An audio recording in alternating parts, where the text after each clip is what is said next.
There he is. No, we're going to have to come down and get this off. You're going to put it down here with pretty boy. All right, sitting there, nice. I'm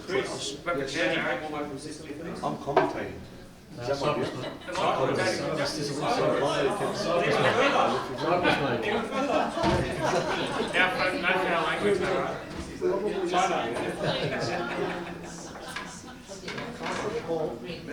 You guys dressed up.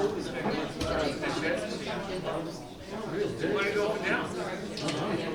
You make rebel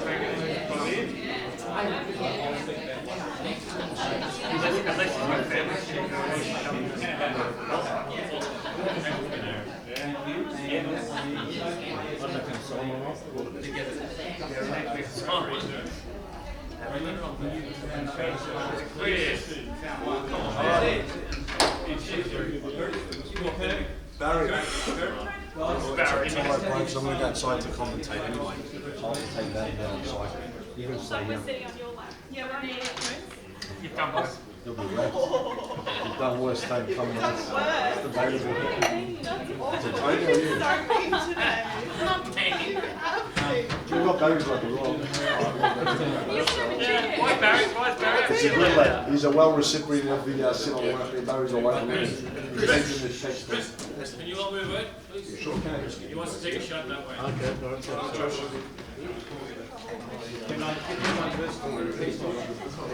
Alex.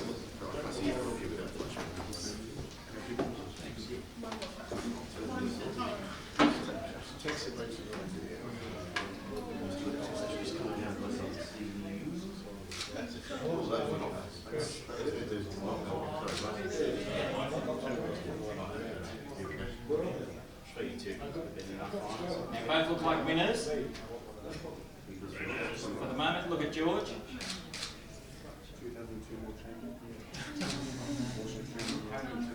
Right, George? Thank you. I'll have both of you. And Brendan, can you just step between them for a moment? I'll take one shot like that, but then I'll get you to stay there, guys, because I need a photo with the perpetual trophy. You need to come forward, Brendan. You're not in the line. Take your gloves off, Brad. Take your gloves off. They glare. Two weight.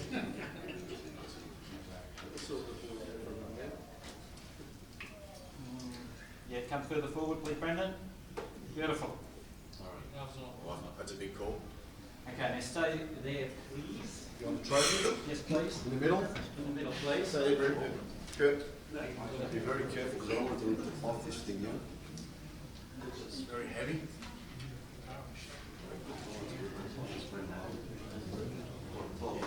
Yeah. Come in a little bit, you're too far away. No, it's not that way. This way. That's it. Alright, here we go. On three. Done, George? One second, one more. With the prize pull. Just tilt it on the cushion. Do this.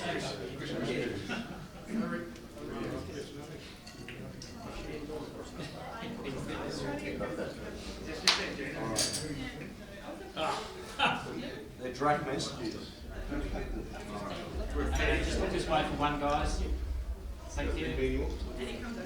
Oh, you have to keep Take yours, please.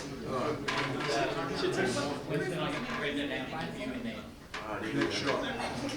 Well, this is the money shot. Well, that's great money then.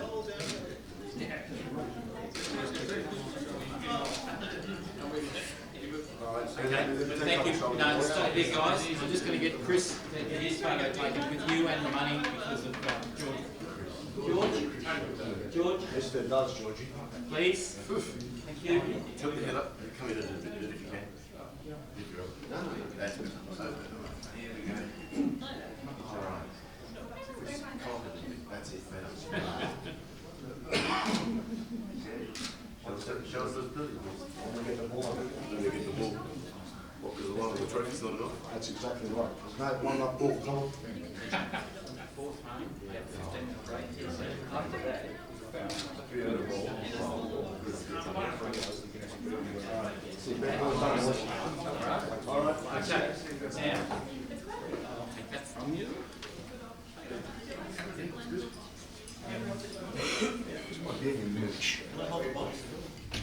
give you a box to hold though. Ready?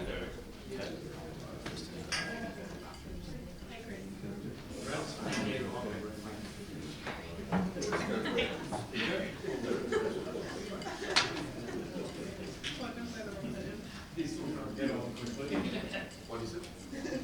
Harry. Harry Fong.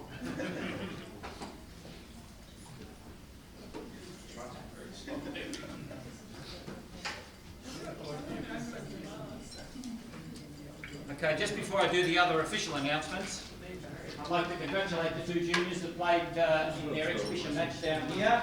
I have a small trophy for the junior exhibition match runner-up. Congratulations, Mark Fridman, trained in under 18. And I have one for the junior exhibition match winner. Congratulations, Brendan. Well done. Okay.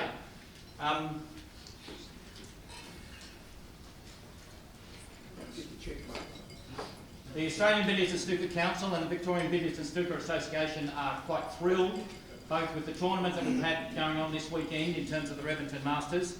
We're quite thrilled, obviously, with the support that's provided to us by Reventon and especially their CEO, Chris Christophe. But most of all, we're extremely pleased to be associated with the White Ribbon Foundation. The White Ribbon Foundation works extremely hard to protect women and children from violence in the home. And so we have a situation where everything that is to do with our great games is about respect for women and being a gentleman in every sense of the word. That's why our players wear a vest and their bow tie. It's not just to look pretty, it's the fact that they adopt all those gentlemanly characteristics. They are also famous for calling fouls on themselves, and they would never be the one to stand by when something that is wrong is going on. They would always be the people that would speak up. They would always be the people that would defend women and children against any sort of violence, and therefore we are extremely pleased and proud to be associated with the White Ribbon Foundation. As a result, we've been very pleased this year that we've had Chris Christophe working in his organisation to not only help us to donate money to the White Ribbon Foundation, but he's also topped up those donations with many donations from the Reventon Group. And I have in front of me a cheque for the total of $10,226, which is being presented from Reventon to the White Ribbon Foundation. Chris, would you please present this cheque? And Glenn's here to receive it on behalf of the Reventon Group and all the snooker community. It's very important to me personally and everyone that we do give back. It's a great cause. It's important to help people that are in less fortunate positions than us. Otherwise, what's the point? We're big supporters of Vinny's CEO Sleep Out plus the White Ribbon Foundation. And the more money we raise, the better it is for us and our community. This is probably the best achievement in snooker for me that I've achieved this year. Next year it's going to be bigger and better. Thank you everybody for participating, for donating. And as I said, this is what means the most to me for what we've achieved this year, so thank you.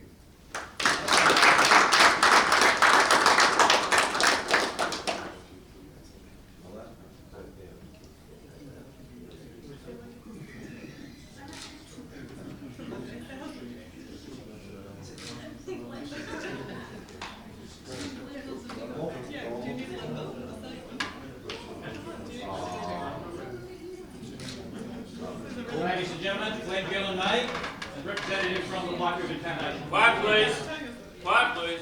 Ladies and gentlemen, thank you so very much. Give you a little bit of context while I'm here. My whole family and my mother were destroyed by domestic violence.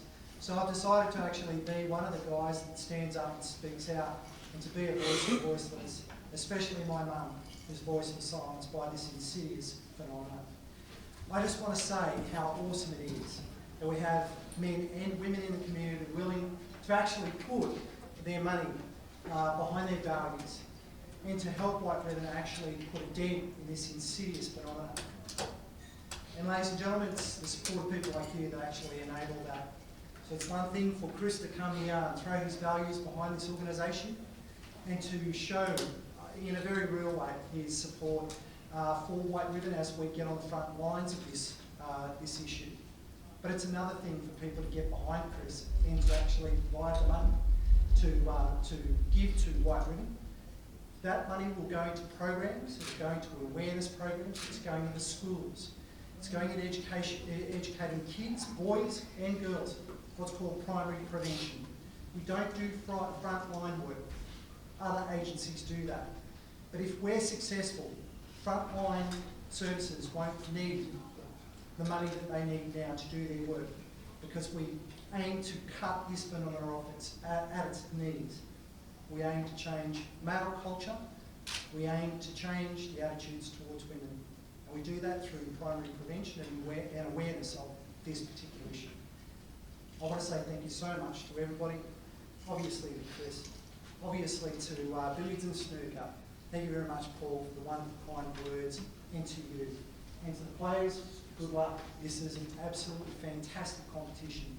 So, all the best.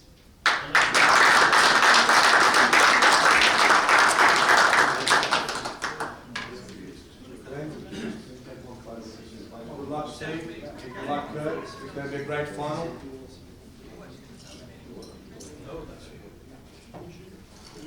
Where they were before.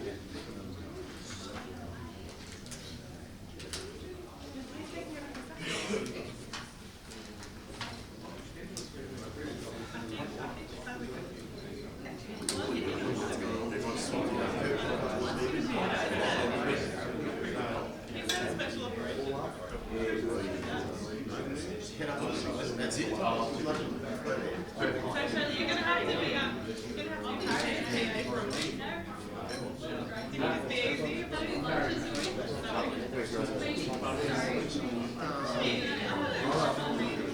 Let's get the commentary going. Kurt, play well, good luck. Steve, play well, good luck. Hey, guys. All right, let's do it.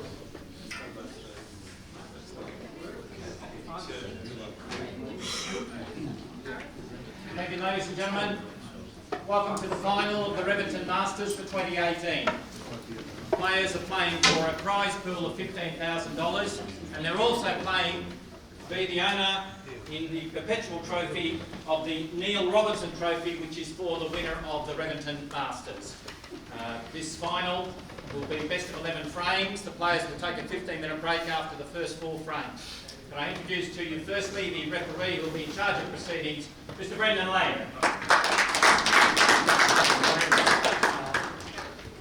The person who qualified at the top of Group A and has fought his way through to be in the final by having a nail-biting finish to his semi-final from Victoria, Kurt Dunham. I'm sure all the Tasmanians will try and have a piece of me on the way out. He's originally from Tasmania, but he's been residing in Victoria and helping us out, so we're very pleased to have him. His opponent, who came through from a very difficult position in terms of the round robin group, he qualified fairly low down, so he had to beat top seeds all the way through, and he's managed to do that. From Victoria, Steve Mifsud. I'm extremely grateful to you for all being here. I hope that you thoroughly enjoy the final, and could I ask everyone please to make sure their mobile phone is turned off, and I'll leave you in the capable hands of their referee. Thank you very much. Doing the lights. About to. Steve, Mifsud has won the toss and will elect the break.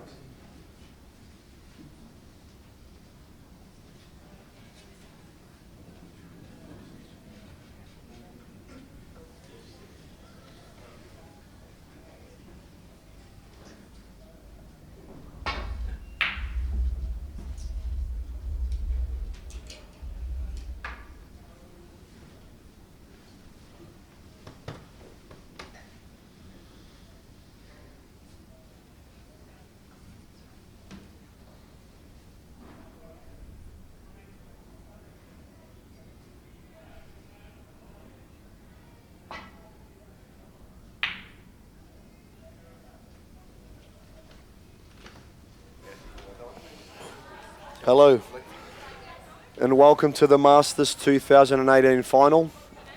Chris Christopher here doing some commentary. I'm just waiting for Steve Eberger to get a drink. And we have Steve Mifsud and Kurt Dunham playing. Very exciting final. Looking forward to this 3rd edition of the Masters. 15,000 winner take all. Congratulations to Joel Younger for winning the 147 event. He said he's very good when there's no pressure on, and he proved that by winning the smaller event. So well done, Joel. Only kidding, Joel.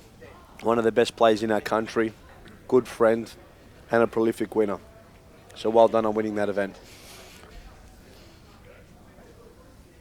Early on, we just had Steve knocking the first red. Steve actually did make the final of the 2017 Masters as well. He was unsuccessful in that occasion. Ryan did get up on him, and it was unfortunate this year that we did have the defending champion not here with us, but he's overseas in England trying his hand, so good luck to Ryan. And we also had Matthew Bolt unable to attend, so thanks for supporting all the events. Maddie, and hope you're well, and let's get back to the final.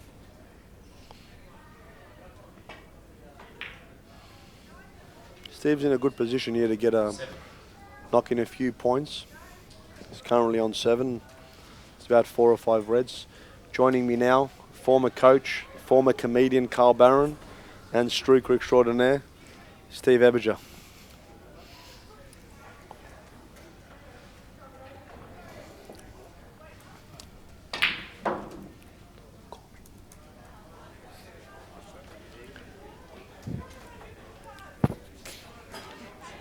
Hi Chris, how are you?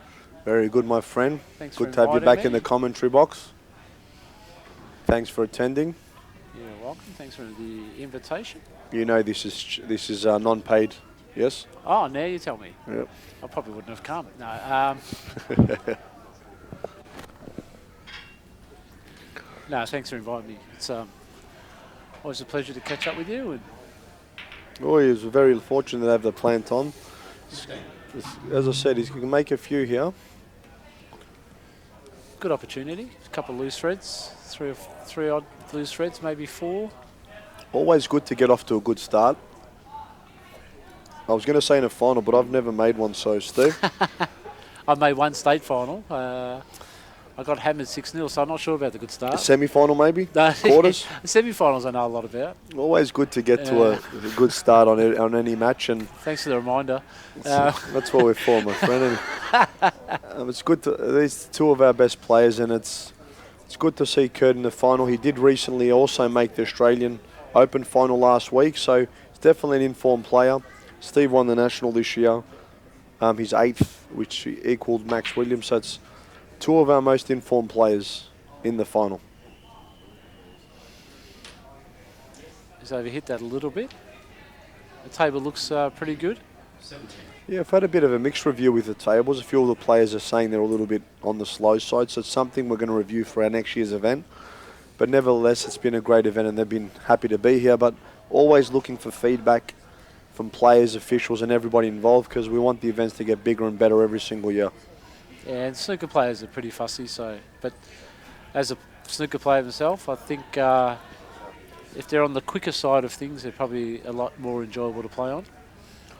And for those For those who just tuned in, it was a very big accomplishment for the snooker in general. We just gave $10,266 away to the White Ribbon Foundation, and it's something that as a community we should all be very proud, and probably the biggest achievement I've achieved in snooker would be handing over that check on behalf of the company, the snooker committee, the snooker community, and everyone involved. So that was a big highlight, I guess, for snooker in Australia. That's a great effort. That's a lot of money to raise. Must have taken a bit of work. Actually, that's a great shot there by Kurt. He didn't come back enough, but he cued that very well. Yep, it's good to start off with a good couple of long pots. So, Steve, I'm going to put you on the spot here. Who are you thinking, mate? Mate, I really don't know. I've watched both, but I think they're fairly even. I can't really say. Maybe Steve because of his experience. Well, this is one of my 2 predictions to actually win the event. I predicted the 2 Mifsud boys. And look, I definitely think the title's going to Victoria. Did you work that out by yourself? Or? It definitely is a good chance, but it's definitely one of my predictions was the 2 Mifs, and one of them's in the final. So time will tell. Obviously, Kurt's going to give him a lot of challenges if he is going to go on and win it. But either way, I know it will be a good attacking final. I guess maybe a little bit of advantage that Kirk played a match on here not an hour ago or so ago. So maybe that might help him a little bit. But yeah, it's a little bit hard to tell, to be honest. It's I think when the table's a little bit slower That's a than great normal, shot. it's harder to get used to for both players. So it could get scrappy. Hopefully we see some good breaks. A nice free-flowing game. But that is a good safety shot. He played that very well. He's going to come off 2 cushions, nestle up between the pack, I think, here. Which is probably, obviously, the shot. And a shout-out to Kurt's family and friends who have come from Tasmania to watch him. Always good to see a player get support and build some atmosphere in the room. So thank you for coming along. We left him on a couple of balls here. Possibly one in the middle. Definitely the one near the black. Yeah, he's pretty fortunate to land on a couple reds, I think, when he's played that shot for Steve. So we'll definitely be taking this. It's a nice little bump off the middle pocket. Probably wouldn't have landed on too much if he missed it, but just looks slightly on top at the moment, doesn't he? Even though it's early. He does. Like he's been queuing well. To be honest, I know he got beat a little bit early in the Australian Open, which I was actually surprised. But he did lose to the eventual winner, I guess, who was playing very well.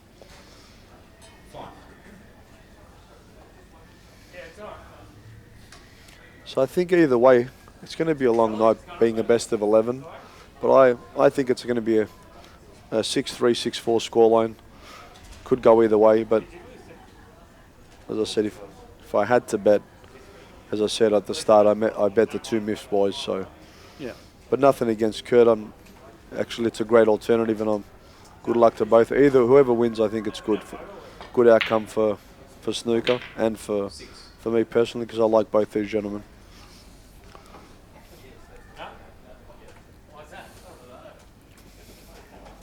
I spoke to Neil early on today, and he told me to wish all the competitors luck. He was currently in China competing in the international, and it was with his help that we obviously selected the 2 wild cards. So if you're watching, Neil, as a shout out and good luck in the international, mate. Hope you take it down. Yeah, good luck, Neil. He's gone far in the event before. He's coming up to Judd Trump, so hopefully he can go one better and go the whole thing. And he's also expecting another child in February, so he's pretty excited about that. Congratulations. A little girl. You going to have any more, Chris? Or I'm not expecting one, but I'd like to have more. But my wife doesn't actually want to, so I gave her a year or 2 break, but now we're. But, huh? Take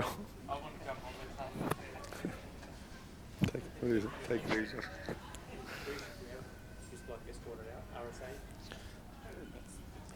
Got a few of the Reventon crew coming to support the event, so thank you.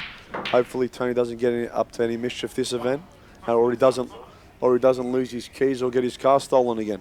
Just overhit that slightly. Got a lot of action on the white there.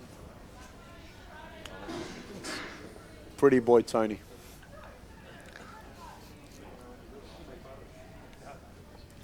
Make sure you got a big lens.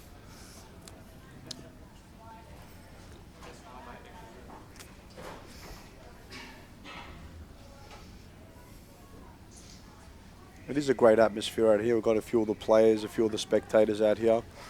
It's great to see the players stick around and watch the event, watch a final.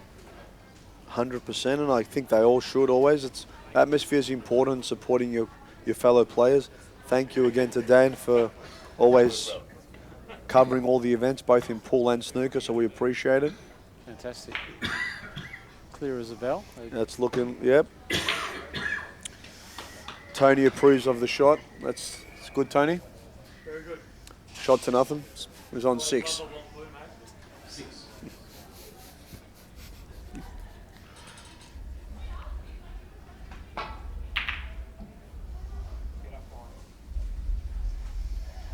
He's hit the brown there, half ball. But it's funny when you're playing safe, you always manage to find those bow collars, Yeah. even there's only 3 little balls, but you hit them. And it's unusual because the green wasn't on the spot, so he had a fair bit of room and still managed to find the full ball kiss on the brown. Steve taking this on. That's a great shot. Great shot. Cued that so well. It's landed, it looks like the right side of the blue. He's got a slight little angle. bit of angle there, I think. Just enough to make it work. He can force this around. Just cash in and play safe, Steve. Screw off the cushion, I think. Yeah. Right hand side. Left, Yeah. sorry. Left hand there. Yeah. Just played it. It's good to see you stop playing. He never coached me on the different sides of the cue ball, Steve. Did I? Beside me. Well, you had so much trouble finding the middle. I didn't want to freak you out and tell you to find the edges. That's true. I still have trouble finding the middle. It's a lot easier in retirement to call the shots, to be honest. I was going to give you a basketball, but they wouldn't have quite fit in the pocket. I think this is pretty much going to be the end of the first frame. He pots 3-4 colours, Big call. 3-4 reds. Big Yeah, call. I fancy him to do it. He's cueing well, and the way he's walking around the table, he seems very confident. He seems like he's up for it. Obviously, it's a long match, but good early signs for Mifsud supporters. They are playing for the coveted Neil Robinson Trophy, so it's. Does he ever hit that slightly? I'm not sure if he can get that gap there. Give me yeah, I think he can hit it. How if he gets that far left red out of the way first? Make it a little bit more comfortable, I guess.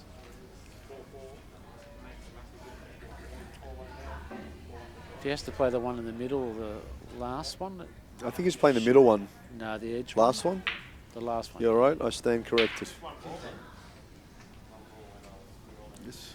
It's pretty good position on the blue. So overhit it slightly for the pink, but I think he's fine. What would you do here, Steve? I'd probably take the blue. It's probably a right-hander shot. The pink's more of a left-hander shot unless your right-hander is going to use the rest. So, and the pink's missable. The blue's definitely gettable. And I don't think he has to do too much with the white ball either. So the red behind the red on the left side of the pink, is that on onto the right pocket, Steve? I think so. So he just has to screw back maybe 10 may inches and you'll land on it? He may still take the pink. He's just trying to read the cannon at the moment. But I think because of the fact that he can actually reach the blue, he'll probably take that on. Actually not too dissimilar in angles.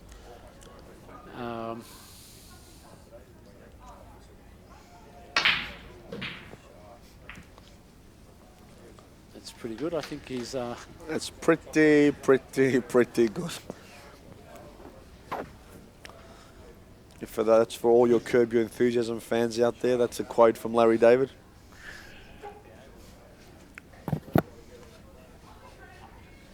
looks like good position. Steve just laughing at me because I spilt the beer on me. Upset. He's keeping it discreet to be polite, but... I always thought you had a drinking problem, but I didn't think it was that extensive. Yeah, that's known to be a big drinker. You've only had half a pint. It's actually a shandy, Steve. Is it? Yeah, Oh, it's half Sprite. I thought it was a cup of tea. That's for later. So I said he'll take the frame out here, Steve. What do you think now? Yeah, you're pretty right, actually. Christophe, 1 Aboriginal. It's in an early start. I like to give you a bit of a head start, Chris. I'm going to probably need it. It's 46 a difference, so red colour. Oof. Oh, yeah, I was never in doubt. Come on, boys. Wiped his feet a bit on the way in. Just I thought you jinxed him there, Chris. I gave you the old commentator's curse. I thought it was in for sure. Did you really? Is that the after Wow. the 6th time it hit the jaw? Or? I can't believe that went in. Did you expect that to... I didn't. I thought it was going to get stuck. 100% on these cloth. I thought it was because they're a little bit on the thicker side. I didn't think that would go in. Just needs to And plate.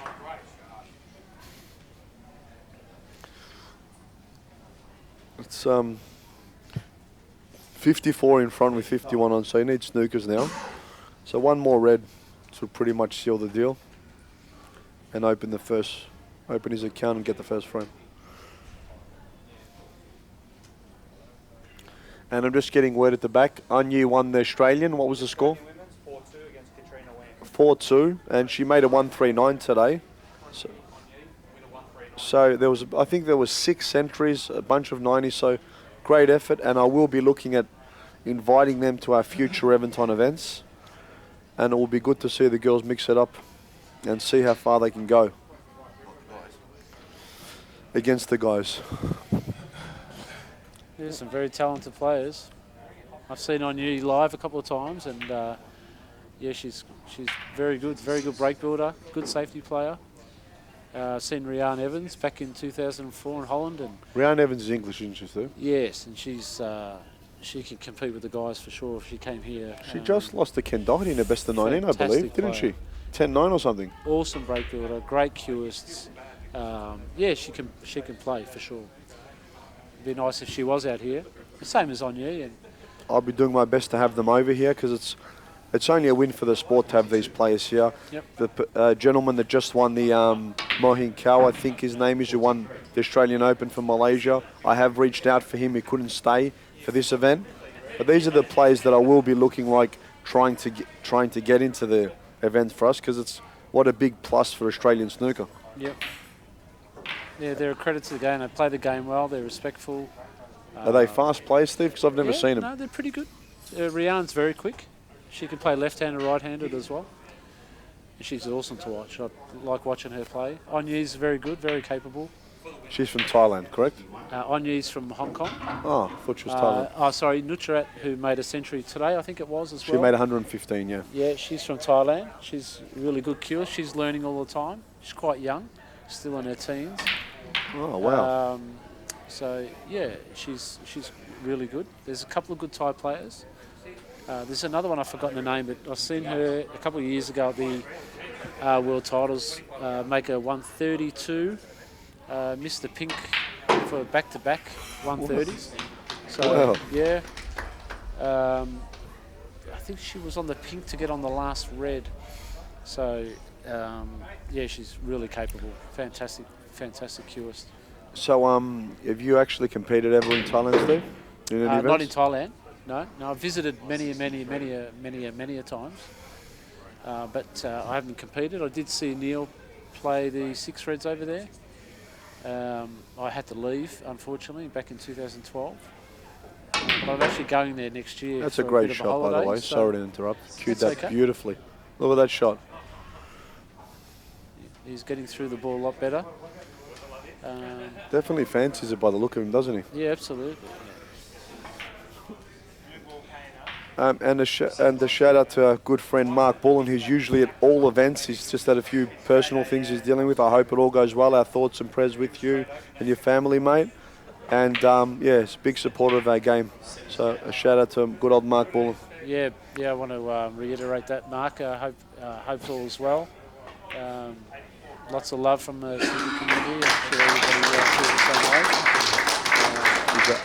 way. Meanwhile, in the first frame, Steve just made an 84 clearance, and he's queuing really well. Looks up for it, and I hate saying this, Steve, but I guess I was right, wasn't I? In what sense? That I was going to take it down there. He just hates when I'm right, my old coach over here. Even though by old I mean age-wise, he's still coaching, but I just don't play anymore. I've had a couple more people show up from the Reventon group, so it's really good to see people getting behind the sport. My best man and my beautiful Gumbara here. It's the final. Steve leads 1-0 as a best of 11. Thank you very much, our White Ribbon representative and good friend now. Thanks for coming down. We'll see you at the next event.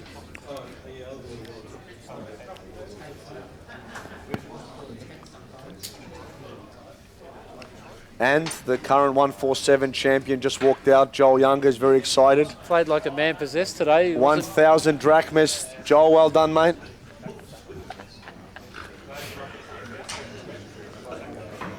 Does he know what the conversion rate is on drachmas? It's about $100. Charlie Schaaf just rocked up. How are you, my friend? We've got all the good players behind us and sitting in the commentary seat too, I might add, Steve. There's only 2 commentary seats. Exactly.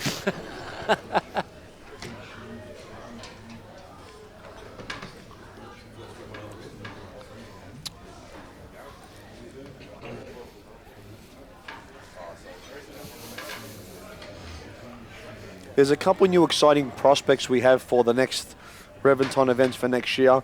We have been discussing with Lyndall as well, just to help us increase spectator view and experience for the people involved, both players, officials, and definitely the spectators. So stay tuned. 2019 is going to be a very, very big year for Australian snooker.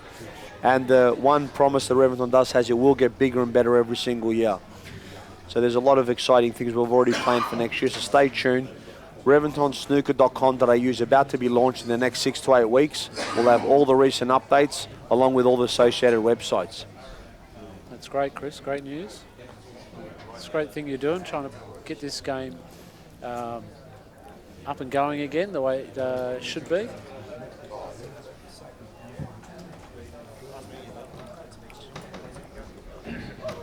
So the second frame's just about to start.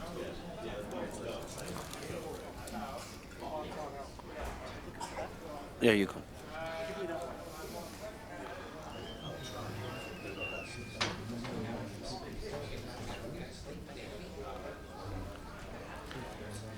Just handing out some cards here, Steve, trying to do a bit of networking and getting the name out there.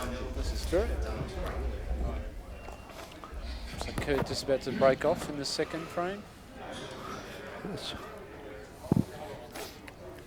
Very exciting news on Tuesday. So we're also going to be on the News Australian Snooker, which is really good. We're going to feature in, I think is it Morning Australia? I'll find out and get back to you on that for about 3-4 minutes on how snooker's going in Australia.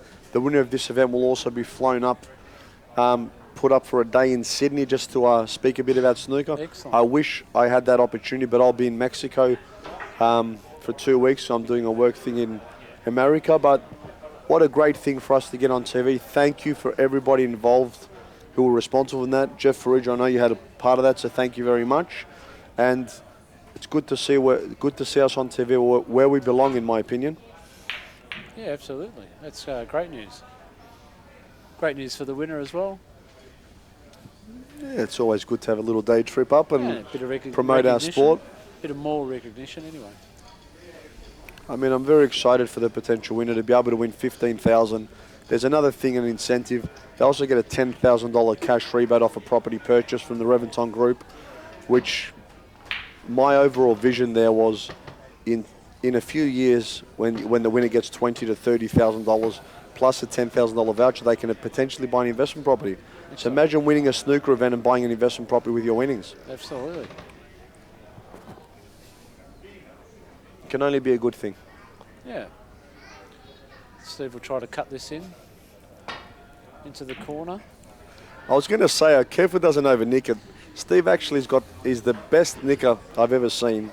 He can nick a ball that you think's not even on, and he can over-nick it. I've seen him do it so many times. I don't know how he can hit that side of the ball, but I've seen him do it for the last 20 years consistently.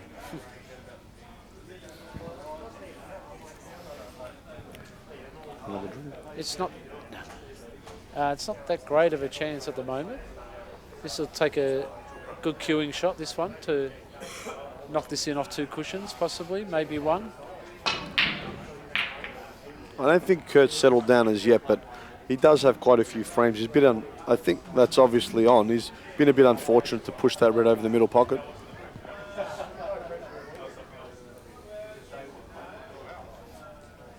There was quite a gap there. I thought he may have possibly just soft screwed the red in and stay on the black.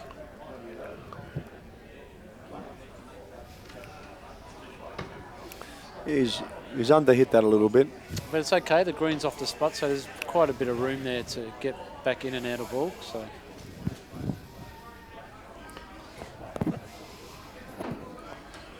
It's not a huge variety of reds to get on unless you're sort of in close proximity, but he's missed the blue.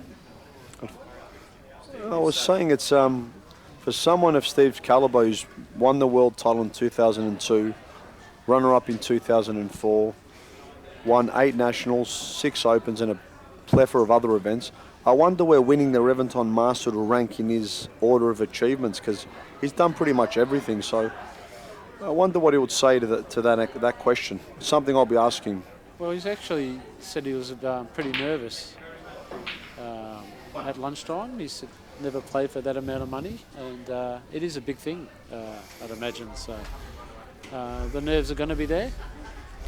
I've definitely been asking him, and I said I want to create an event where I can put everyone under pressure. I couldn't do it with my game, but I think by putting the money up, I think it achieves that. What do you think, Steve? I totally agree with you, 100%, Chris. Never had people twitching so much ever.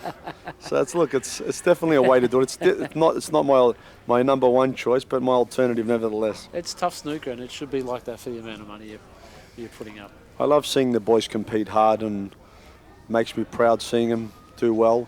The reason we started this event was 1 to 2 weeks prior to the IBSF, to give our boys some hard match play before they go over, to optimise or to maximise their chances of winning the world title. So that was the reason I started this event, and I created pretty much a different format as a winner-take-all. And it's fantastic this year. It's in Myanmar, the old Burma, so it's nice and close to home, and it's relatively cheap. Good Cheap luck to all of them. Steve, I know you've also been selected to play in the Masters, Yep. so I hope you do really well. I'm Thanks, sure you buddy. will. Appreciate And good your to help see you as playing well. again.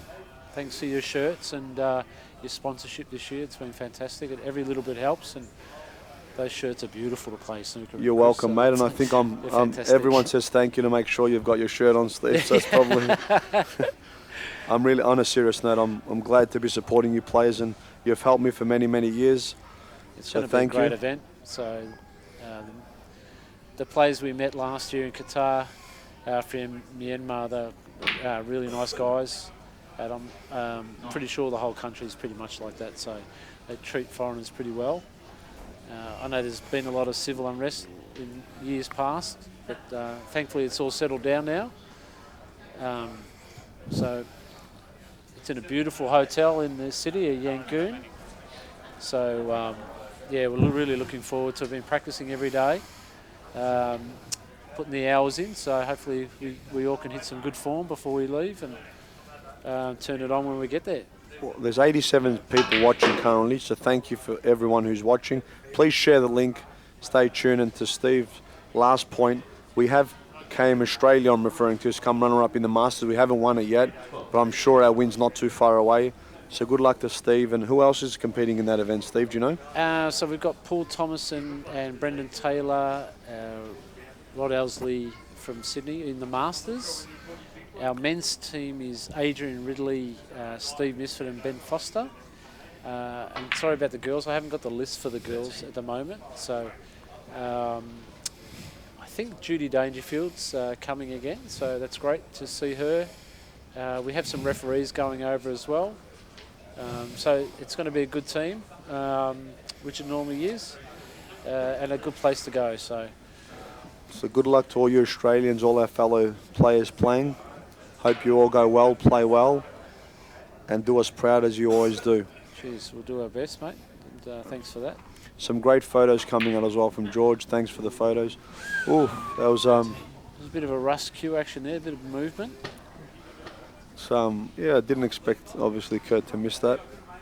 It's definitely, it was one of my shots, that one, That Steve. was, yeah, a bit of pressure on that. It looked like a pretty standard sort of shot that everybody plays, but just a simple stun down, finish on a couple of reds. He's left Steve with a great chance. It's as I said, it's more Steve's demeanour that I said. I'm impressed with how he looks on the shot. He definitely seems up for this, and good to see. I hope Kurt finds his feet as well, because I know it's going to be a tough battle for both. You're not going to call the 6-5 final on the black, mate? No, I said 6-3, 6-4 this event.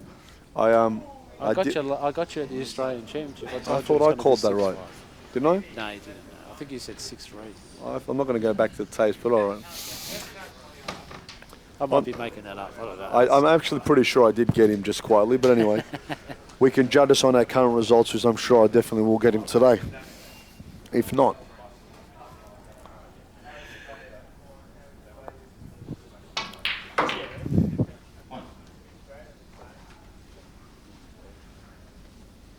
It's unusual for Kurt to get the chance back so quickly here. Steve missing the red.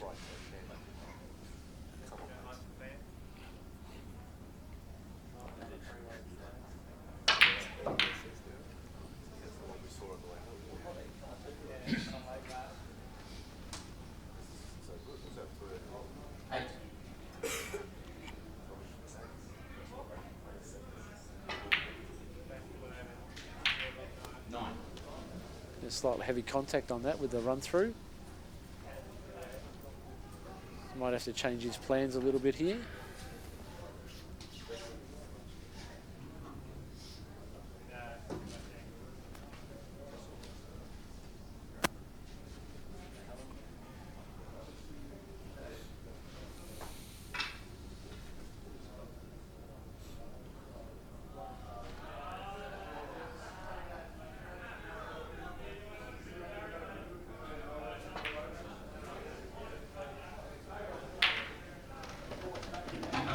It's a good recovery shot by Kurt. 16.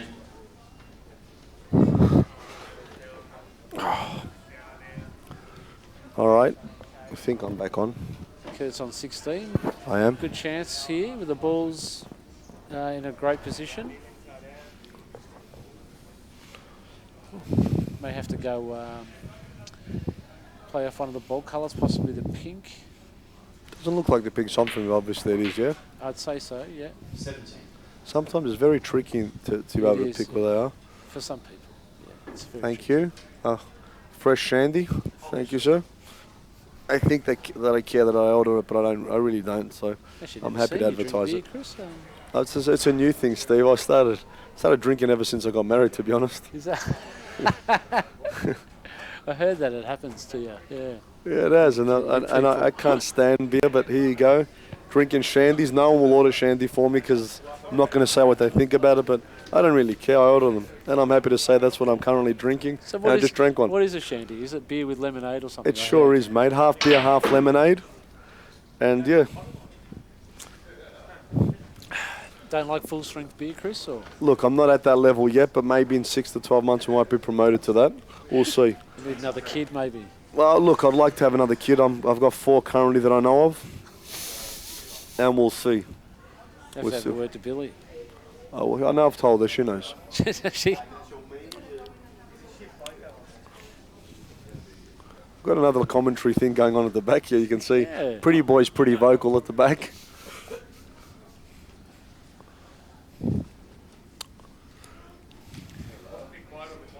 he's a little bit tricksed in between here. He's It's not perfect. It's actually a very tough shot, isn't it? Because where does he go? He goes up for the green.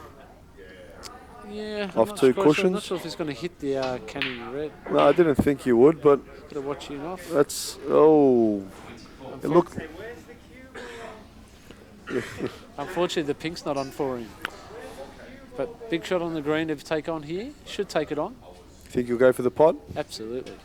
Look, it'd be nice to see, but I don't think he's going for it. He's playing a safety here, I think. Do you think so? Yeah. Yeah. There you go, off 2 cushions. Played its shot to nothing. It's an unusual safety shot. Yeah, I was just having fun with it. It's quite a familiar shot on the green. We played that shot quite a fair bit, I guess. He did kill well. It's good to see him confident. Yep. I'll never forget, I went to a junior event many years ago, under 21s. Neil was playing those shots, leaving the white where it was then. He's probably potted 25. I'm not going to say out of 26, but I don't think I saw him miss one. All event. Crack, crack, crack. He's very good at it, isn't he? I've never seen anything like it. He ended up winning the event, but the amount of times he was leaving the white in between pink and black and potting the ball colour was just insane. It was in Penrith. And the amazing thing is he did it purposely. I've seen him actually do it in Malta. At the last year of the Malta Cup in 2005. And I watched him. He would early days with him as Nice a pro. cue. And Overhit it. yeah, he would purposely leave himself that shot and continuously knock it in against guys like Jimmy White and John Higgins. I was dumbfounded he was doing it, Steve, purposely. And it clean as a whistle, bang, bang, bang, bang, cracking him in. And I thought, wow, I'm trying to get as close as I can to the next ball to maximise my chance of potting it. But I've never seen just clean as a whistle. And the amount of times I've seen it, it's insane. Do you think he's getting a big head right now if he's listening? Neil, In China, yeah. he's probably You've sleeping, butted him but up enough, or look, hopefully he can win it. At the international, he can mention Chris and Reventon. he's missed Oh. another black. It's 2 blacks off the spot in one frame by Kurt, which is really unusual. I don't think he's settled down yet, actually, Steve. Yeah, he has looked like he has come across the ball a couple of times. He only needed actually one more red and a colour, and he would have secured that frame. And the black's not that hard to get to either, if he needs it. Paws are in a good spot here.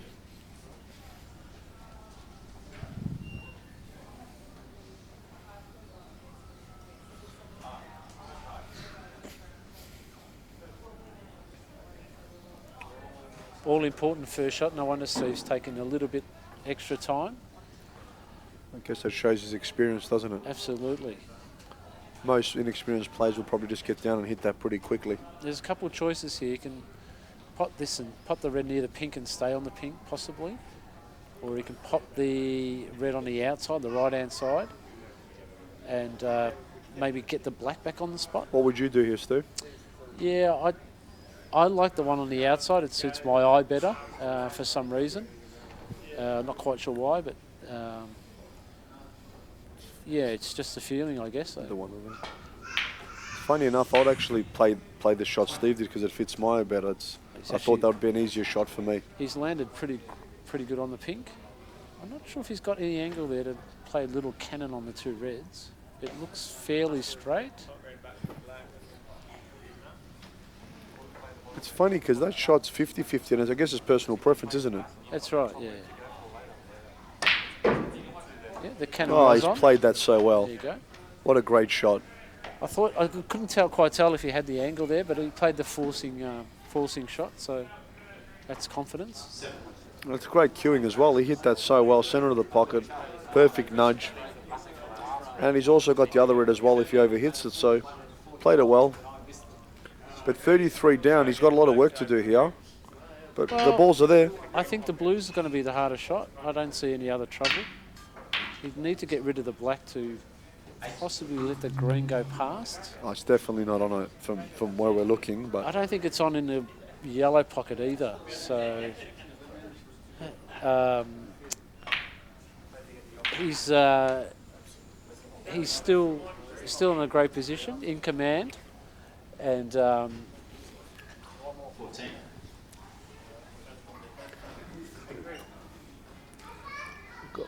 got Paris in the background, can't even take a photo.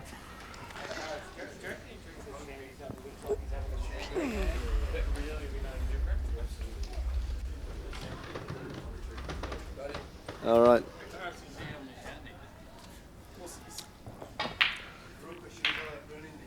Yes, that's exactly right, Chris. has he screwed that enough? I think so. He Yeah. looks on it. He looks on it, yep. Only just though, I'd say. As I said before, it's deceiving when you're in commentary, but because I've did it the last few times, I'm starting to pick it a little bit better. I think getting on the black here might be the good idea. Yeah. Well, the green's not on in that pocket, so it'll make it a lot easier if it wasn't there. The black is the obvious shot.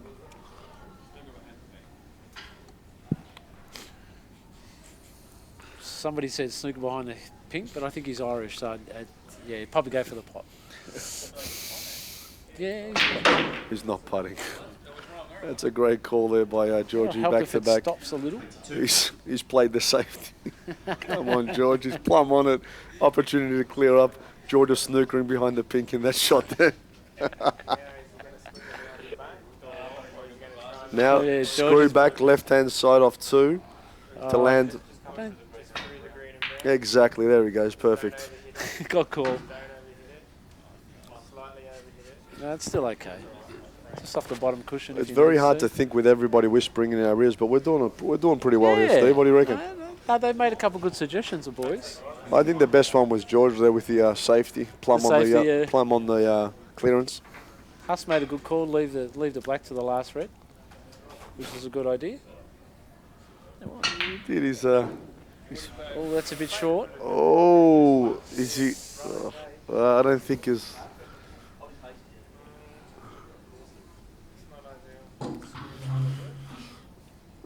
We've got a not ideal in the background and screw behind the blue on the other side. Pot the green and move the blue.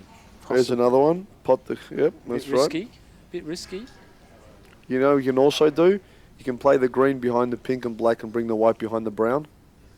Can do. As a safety, it's an advanced technique that I these think guys it'll- haven't seen. I think he'll take it on though. Well, What would you do, George Hoyt? He's taking it on all I day. play snooker behind it. my shot must be wrong. He's looking at the All right, fighting he's looking angle. to take it on. I think he's going to take it on. Always got to hit these a fraction skinnier when they're so close. You do? Yeah, Why is that? because it's actually hard to see the actual.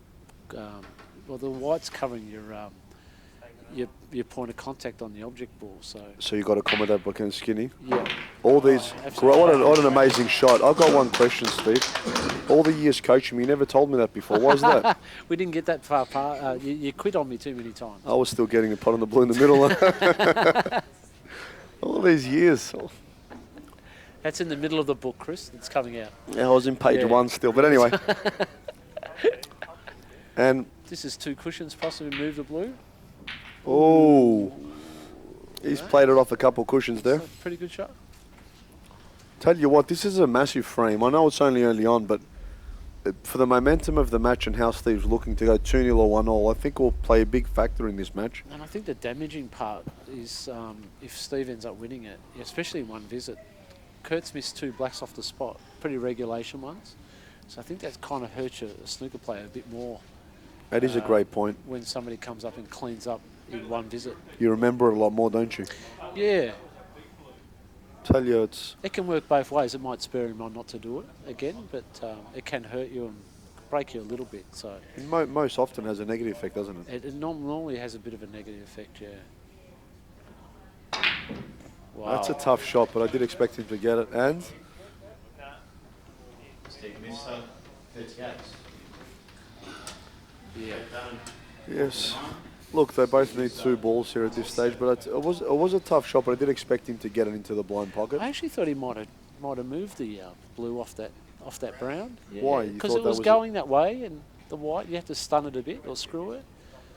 There was a bit of room behind it, so you I could think he flick it landed over. pretty well on it, though, to be honest. Yeah, I reckon I think it was a lot tougher to land on it properly. Than actually move it. Yeah, It's a good point, but I don't know. I thought especially with his billiards on. He makes 200-300 breaks of billiards. he makes 400s as well. He's Sorry, made yeah, a 400 in 400. competition too. So with that knowledge, I thought maybe he possibly could have moved it because it was a forcing blue that he had to play to get on the pink. And that's a good point that Huss just made. Even if you miss the cannon, you're still on the blue anyway. So he hasn't left Kurt a great shot here. Don't get carried away. Marcus in the middle. Oh, he's Great safety actually shot, played though. a very good shot though there. Very good shot. It's not a tough swerve, but to guarantee where to leave it. Bit skinny for the cross there.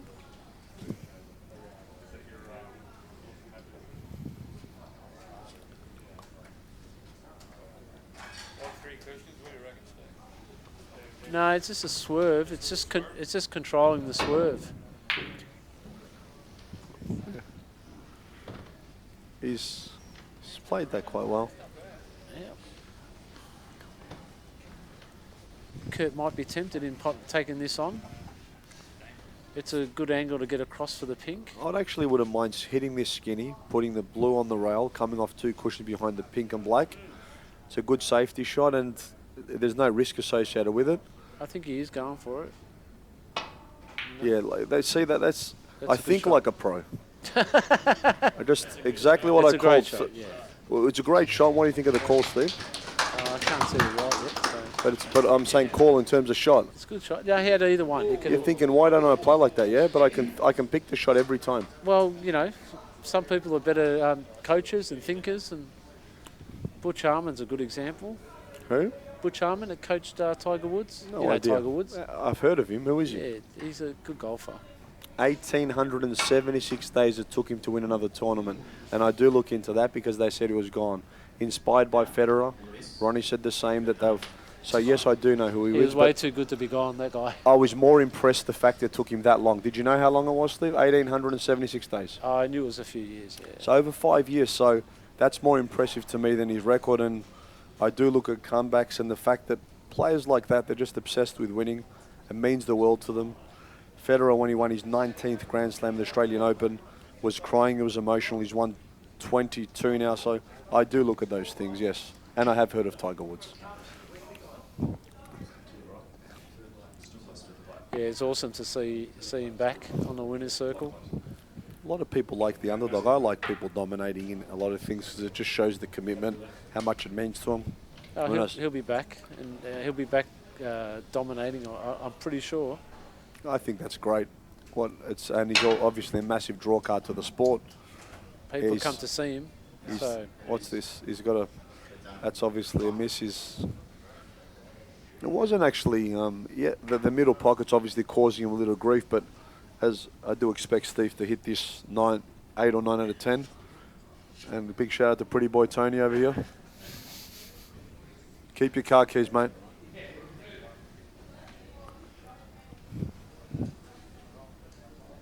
I think he's just got to hit it a little bit softer to give it time to. It's the middle pocket. Oh, He's hit that a bit softer, so that's if give it it gets more near the. time I to think he's going to get the pink. It's not a bad outcome there, but what do you just trickle up behind the pink here, Steve? Push it behind the black. It's a tough shot, mate. He's a slippery one. It's a tough shot.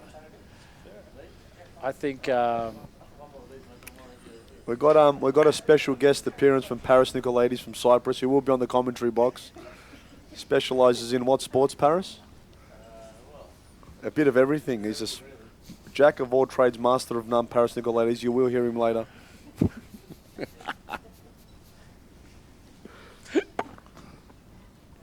and it's great because his height's got nothing to do with being a commentator. It's good.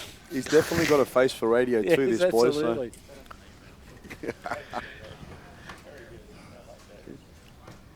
He's as tall as a jockey, isn't he? He is a short jockey. Look at that. He played it again. That's another one for Christophe. There you Wow, go, it Steve. was a dodgy shot, wasn't it? It was, but it's Yeah. clearly the shot to play. It was the toughest one to play out of the whole lot, I think. I think he's going to be in trouble after this. Could be.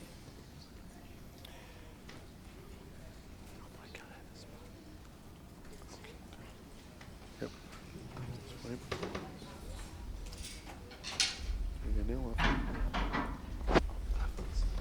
Okay. Tricky shot here. So would you play this with a bit of side to try to land behind the black, Yeah, Steve? I'd Like play a bit with of drag top, shot? top right hand side. Just basically hit it. Soft shot like Yeah. that. But I thought he hit a lot more full than that, wouldn't you? I don't Or think he not? could have. I think Oh, he can only hit a half ball. By the look of it. That makes sense, because obviously he would have done that shot because it's Kurt should really get him in trouble here now. blue on the rail, white behind the black and Black, pink. yeah. You probably need a little bit of side. So sort of play a little bit of a stun shot, soft stun shot. But control the blue first and foremost. So he doesn't leave it open.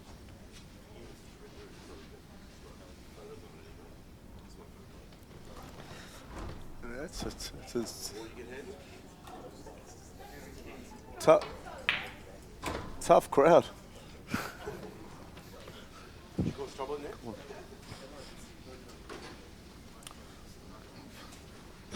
Paris has just said that he might do a streak later on for the commentary. What are you doing? I want a refund if he does that. I'm actually withdrawing all sponsorship to all future events. Unusual. That was... Oh. I'm not sure what he tried to do, whether he tried to play safe there or he had to actually go at the blue. I think he tried to over-nick it to come off the rail. Yeah, No? looked a bit unusual. So this for 1-all.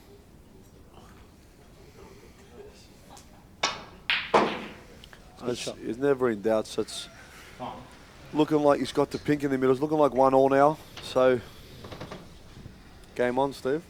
Yeah, could be a long night. Could be a long night. It's going to be a long night. It's 6 o'clock now, so I think it's going to be a 9:30, 10:30 finish. There you go. Confirmed. All right. And my fellow friend, coach, commentator's going, he'll be back soon. So, very shortly. boom. Officially 1-1.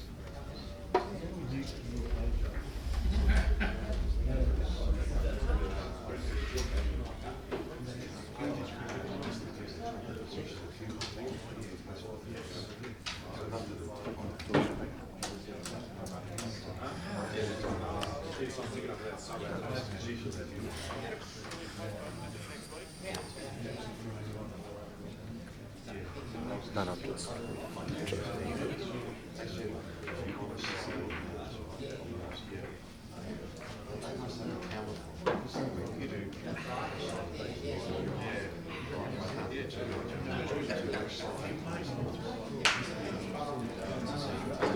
Let's talk about a more prosperous tomorrow. A tomorrow where your finances, property investments, property management, accounting, and financial planning are looked after in an exceptional capacity, all under the same roof. A tomorrow that works at your pace, where there's no overt pressure to make investment and financial decisions. A tomorrow where these processes are seamless, where someone is always there to support your financial and investment needs. At Reventon, our company's values are what ensure we remain distinctive to our customers. Integrity, passion, quality, leadership, customer experience. When hiring Reventon, you are hiring a team of professionals to support you in your investment and financial decisions. Whether you have been with us since 2005 or you're looking to purchase your first investment property, your future is Reventon's future. So, let's talk about a more prosperous tomorrow today.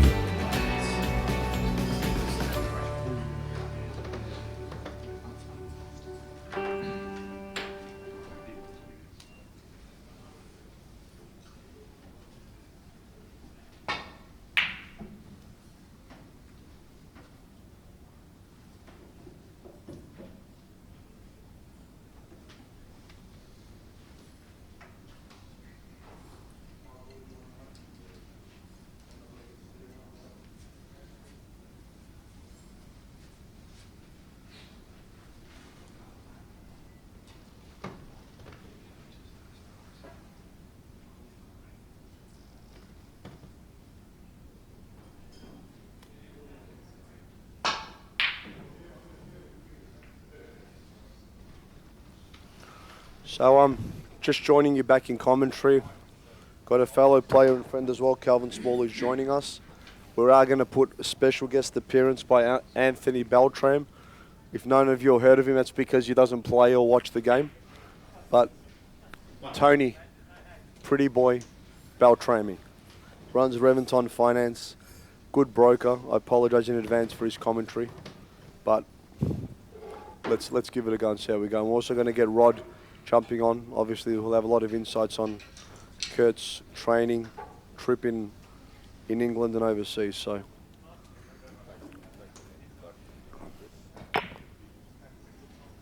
This afternoon for this final? He's played that a little bit slow and just missed off.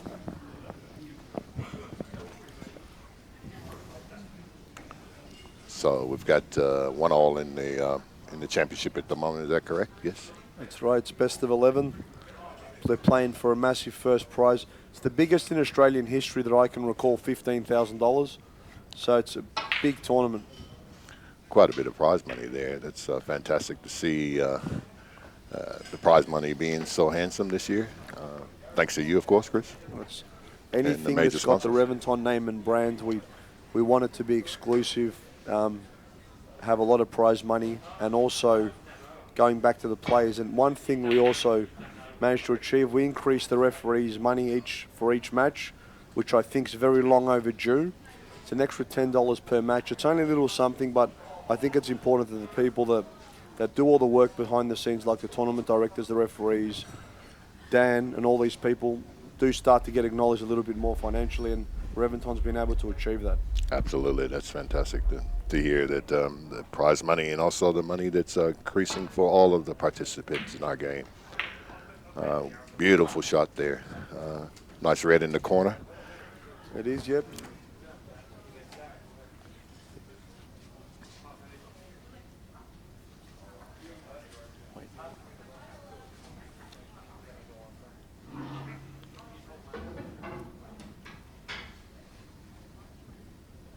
Obviously, looks like a blue over the center pocket, so corner pocket, so he'll be able to take that. Yes, yes. It's actually tough with the black tied up with the red there and the pink on the rail, so it's going to be very difficult to score here unless he develops the black as quick as possible. So Yes. we'll see what he can do here. He can go for the It does make it that slightly more difficult to get on the higher scoring colors, Chris, but I suppose you still got the blue, brown, green, and yellow there if you really need to sort of try to build a mini break, I suppose. It's not high color breaks, but you can still make a break out of this.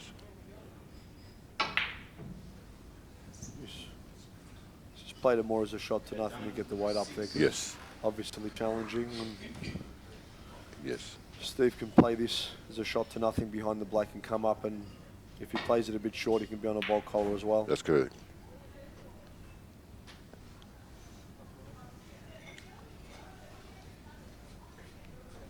Good thing about shots like that, you can play those shots if you pot the ball. You'll be on a color most of the time.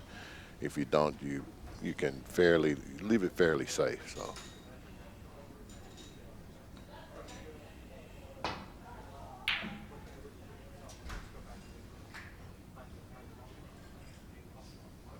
Again, it says a shot to nothing. It's the only red you can really leave is the one that he went for.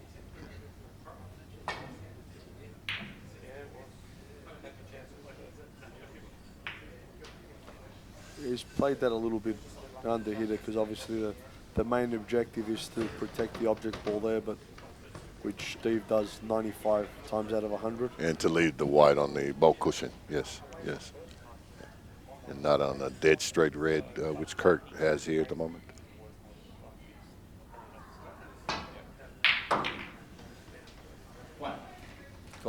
There's a good pot from Kurt there to come up for the blue.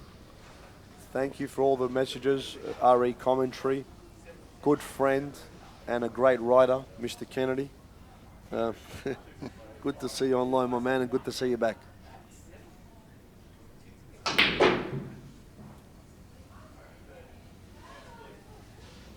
Share the link to get involved, spread the word of our sport, and get people watching. 6. How many watching?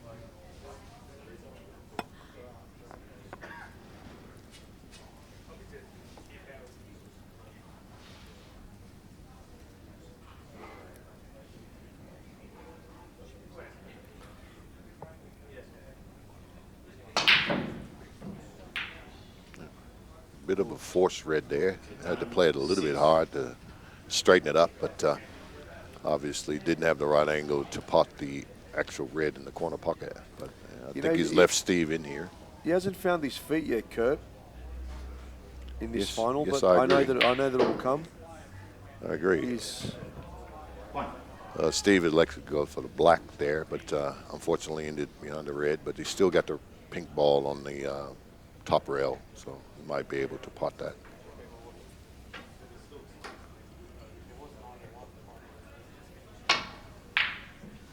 So he's elected to play safe, which It's is a good shot. He's probably developed good the way to pink, go. obviously, and try to put it on her. There's currently 91 people watching, so which is increasing. Please share the link. It's Yes. as many people as we can watching our great sport. That's right. Share the link. Share the link, 94, people. so Share the link. So that's fantastic. Let's keep pushing it, please.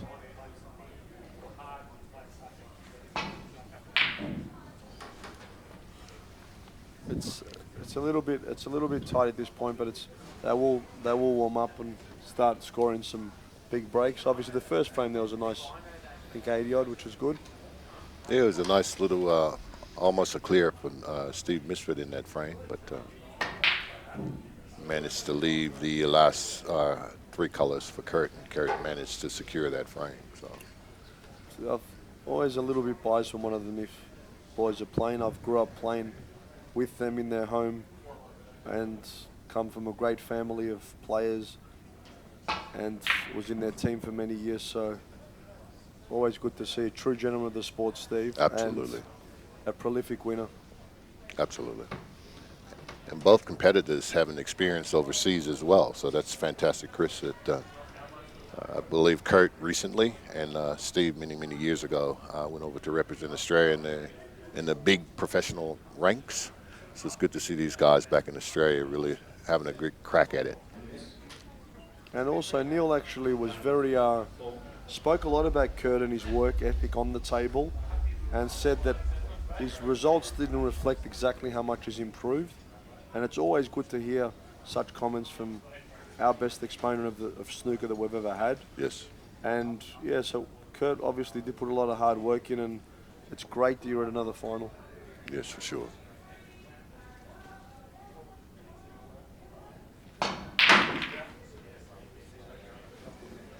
Nice pot in the corner pocket there for Kurt. Just come around for the blue. When you look at the angle here, obviously it looks like he can develop a couple of the reds as well.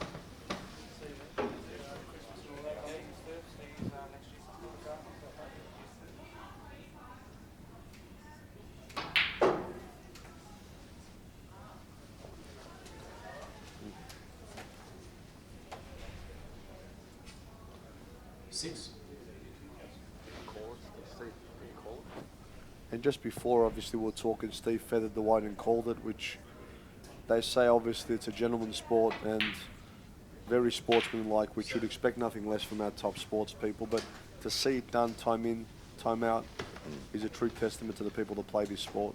Yes. And our viewing is increasing, so, as I said, please keep sharing the link.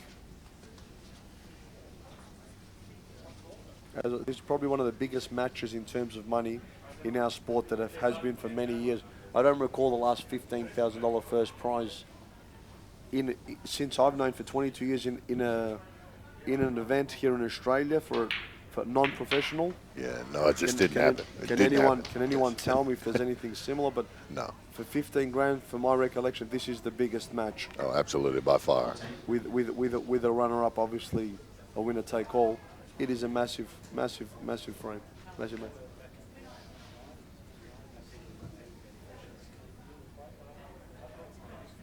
It was 10 grand. Yeah. Great shot. So at the moment, it looks like Kurt is amongst the balls, Chris. And, it's got an angle here to come down and either take one of the single reds or split the pack. It's however way he feels. Yes, develop a that's few correct. reds because he's got a good angle. Yep. And he'd be very unlucky to not land on something. That's correct. So he's played it well. Very soft. Yes. What a great shot, but he would be extremely unlucky to not land on something. So going into the pack sooner rather than later is always advisable. That's right. If you want to score big breaks. And the way the reds were situated prior to him taking the shots, to get on a single red probably a little bit slightly more difficult, but he's in good shape now. So.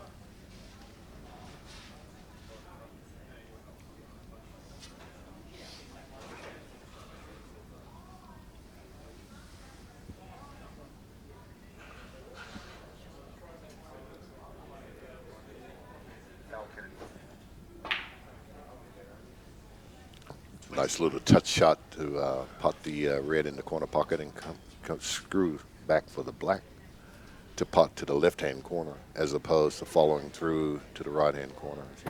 Good shot from Kurt. Yep, a great shot, and we've just reached the 3 figures of viewing. So as I said, keep it up. Let's keep pushing this great sport forward.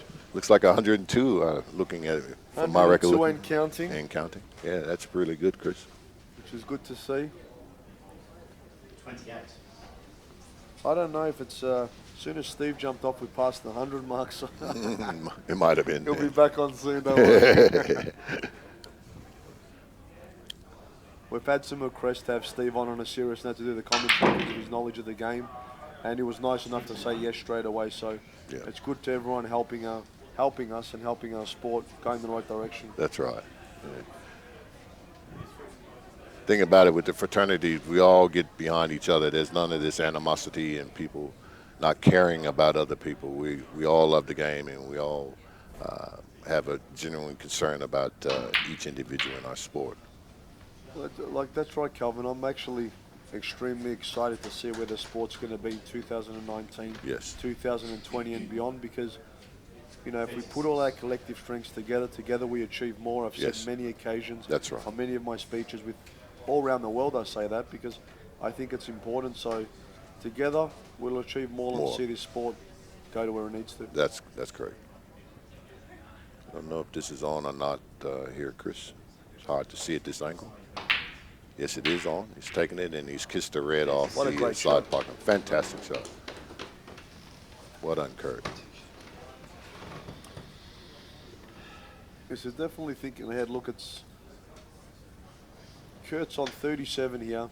He's going to go between the green. He's going to screw all the way around to go between the green and brown. He's probably going to screw all the way. Or he could stunt Yep. through the brown That and would the have green. been my first preference. Yes. He just was going And so come on the through, way. Yeah, that's correct. On 42. That way he's got more options. Well, if that bottom red was on just above the black there, he had more options to, instead of just playing for the one red over the middle pocket. So he's 67 on the table, 52 up, 2 more reds and two high colours in his pretty much frame. Yes. So he's looking good here for a 2-1 lead. Yes. 43. Nice angle for the blue to come down for the reds.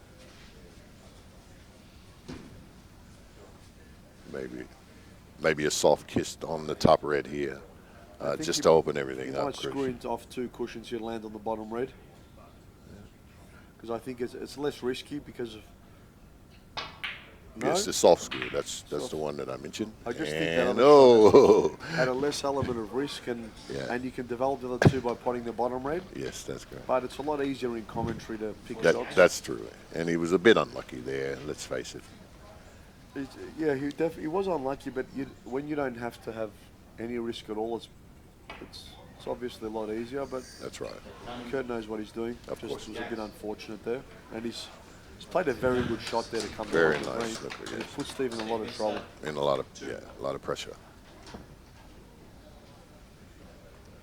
But knowing Steve and his ability and also his experience, you never say never with Steve Mifsud on the table. I think he'll come off 2 and try to trickle behind the 2 reds and not leave anything on. Because of the distance between the 2 reds, it is very hard to trickle on him and not leave anything. That's correct. It'll look like He's a bit of a played bounce above, off. and he what a hasn't great left shot. anything on. Did you notice a bit of a bump off the side rail there, Chris? To be honest, no, I was just looking at the reds, so I didn't notice a It just bump, looked but I like wasn't actually looking that direction. Just looked like the white ball slightly jumped up in the air after it hit the rail. He's come off 2 cushions to try to come behind the yellow. And he's played a good shot because he's actually got the brown and the blue in the line, and he's put him in all sorts of trouble here.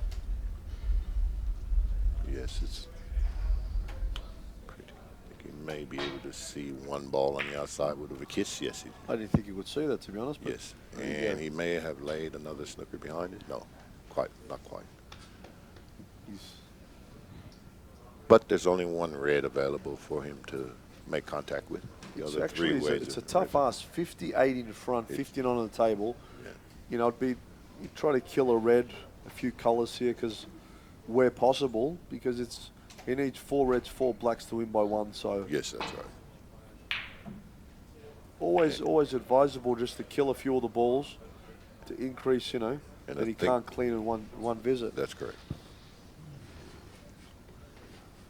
And if he's left this on, he's given Steve a chance to pot quite a few here, but with blacks, wasn't sure if it was, but Steve is coming around the rails and come back and laid it on the top rail, which is it's a good shot. That now he's putting Kurt back in and put him under a little bit of pressure because he'll have to play one of these reds in the top cushion here to try to get back and remain safe.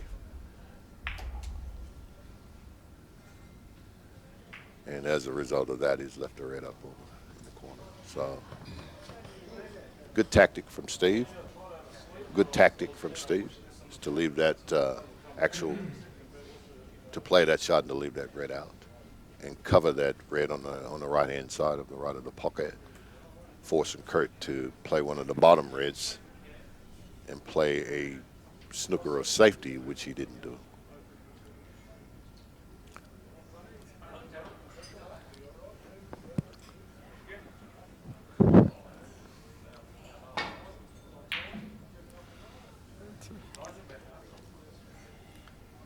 It's actually, on a personal note, it's good to be back in the sport. Took 10 years off, 7 and 3. Good to be back with the people I like. Has it been 10? Been 10 I took years? 7 years off the 7 sport, years. came back for a year and a half.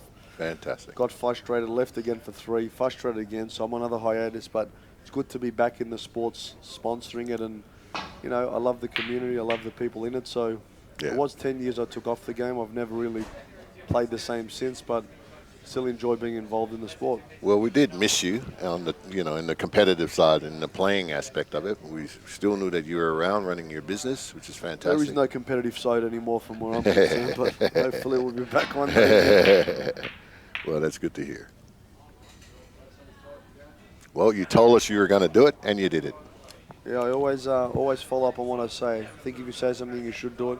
Yes. I said I'm going to take a break, come back and help the sport, and I managed to do that. I was fortunate enough to do that, and yes, hopefully the next couple of years I can start playing again and maybe start playing half decent again. Yeah, well, it all comes with time on the table, as you know, Chris. It does with anything. I'm not fortunate enough to have that at the moment, but that's right. It is with a long-time view to get that back. Yes. Oh. He had a big shot to the corner. Shot for nothing. That's correct. Tell you what. And he managed. Left it up. Left it up. And the only red he could actually leave the way he was playing was the red he played for, but did go up and back. 58. Gets for the black in the middle. I think Steve will have to get into the colors now at the moment, because he'll need, as you said, four reds, 4 blacks to win by 1 point. But look, to clear up. He's got the black back on the spot. Yes. I think he'll just try to pop 1 or 2 more blacks if possible if he rolls play this in. safety. Yes. Got a slight angle, I think, to come off. Oh, once again, it depends on how he feels, and I think Steve is looking to maybe pot this black, the red that's on the top rail, and then look to disturb the red on the side rail.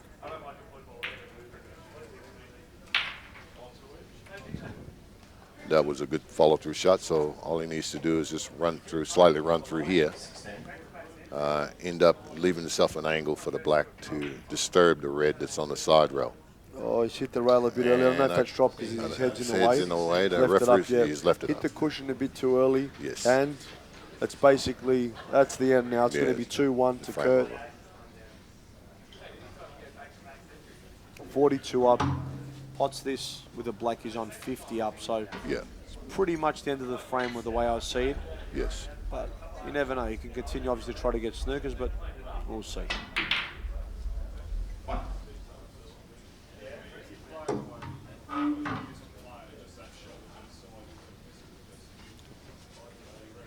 Well,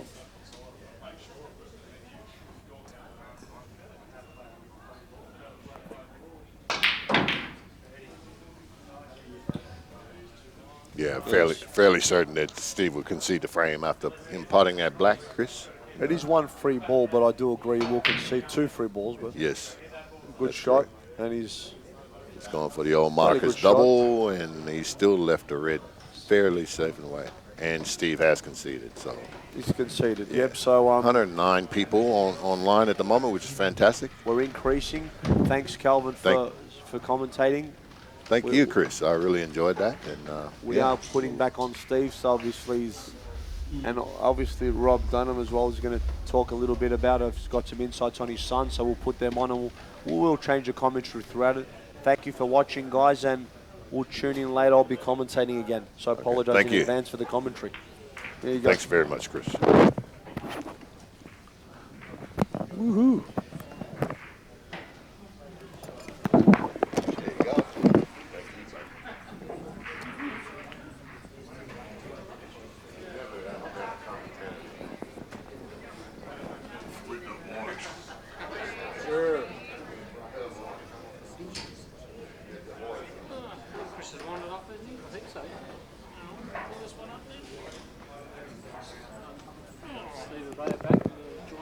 Mr.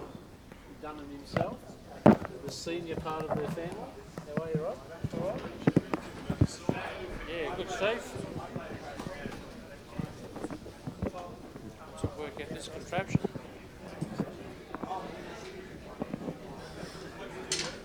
1-0 and 1 is. It's just like, I think it's just.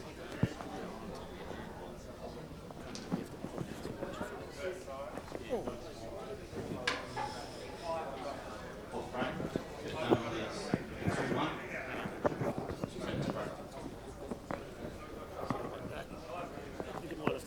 That's it. So you've got that there. There you go. I think that's the way they do it. Mm-hmm. Sorry guys, just having a few technical difficulties.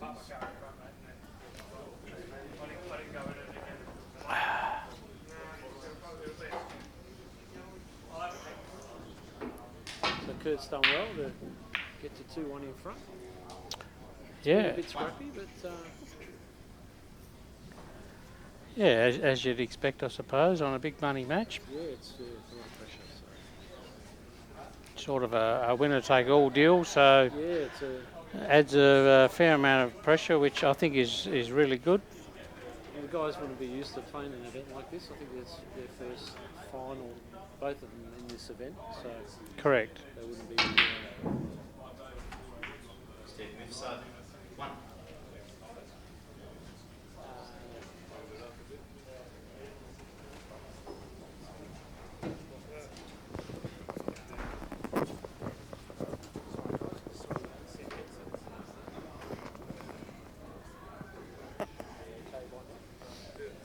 Dan's got us sorted. Thanks, Dan. Yeah, as I was saying, there's not many events in Australia like this, and I think we mentioned earlier that the highest prize pool was back in the mid-90s with John Higgins, and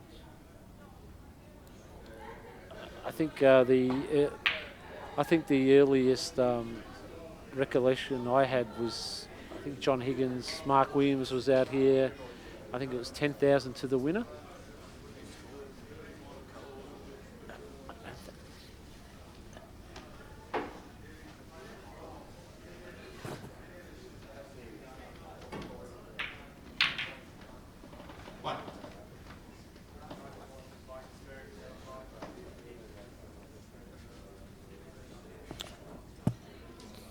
Yeah, Steve's just back in the balls now.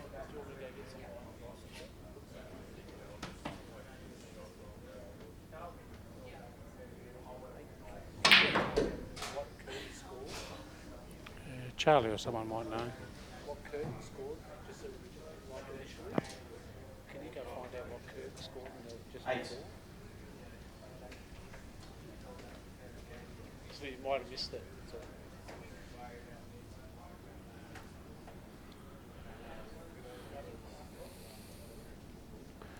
So Steve with a good chance here. Yeah, absolutely. Looks like he pushed through for this at the black in the opposite corner. 9.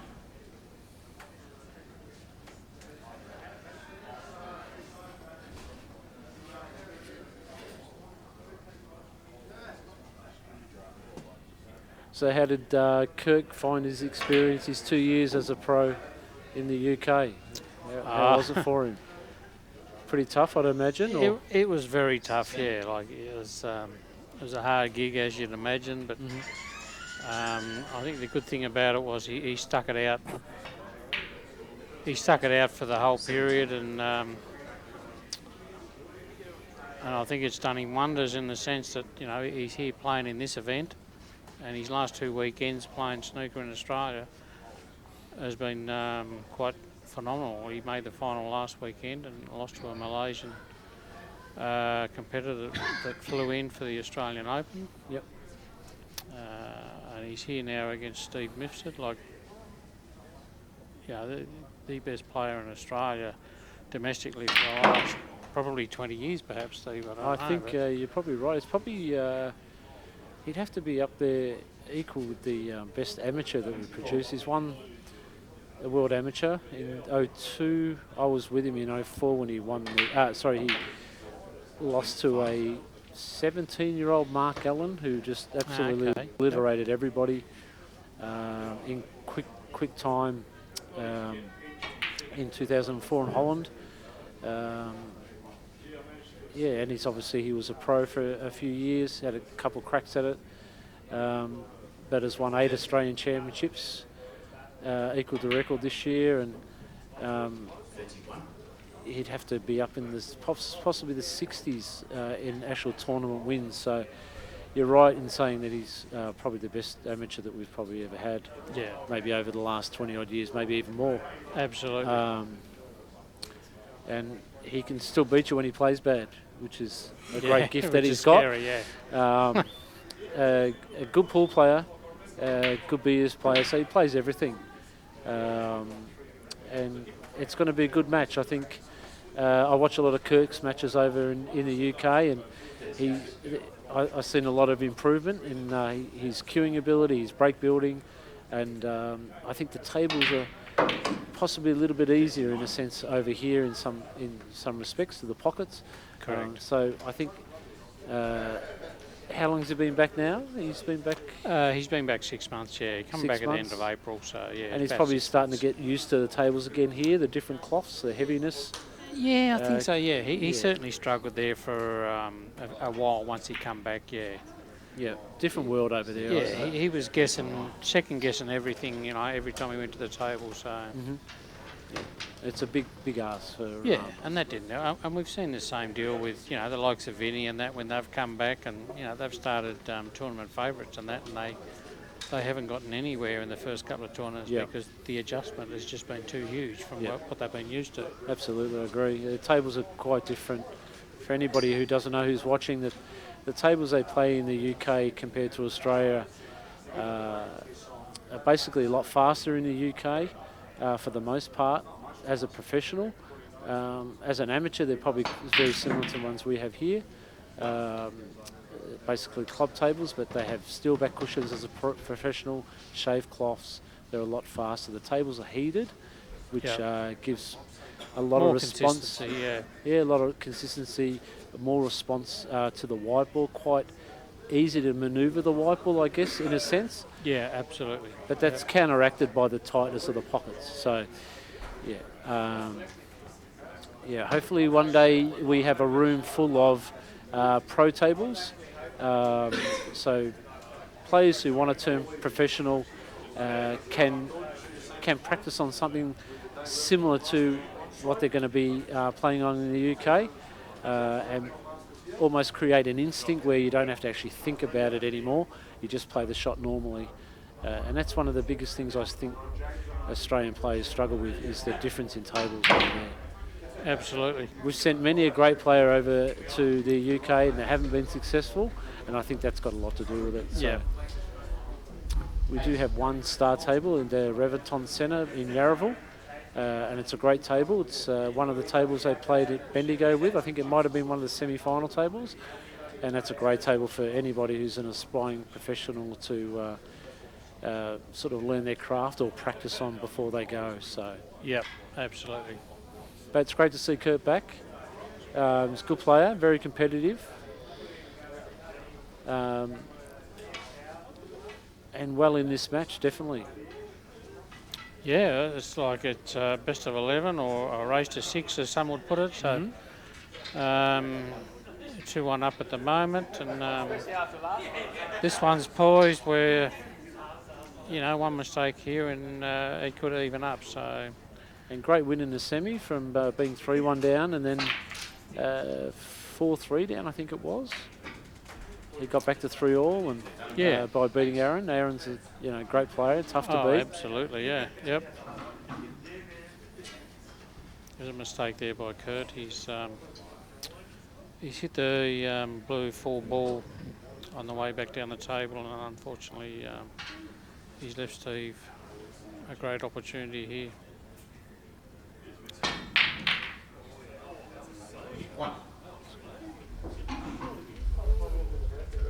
A little bit straight on this black, but he'll have to put a little bit of work into this, I believe.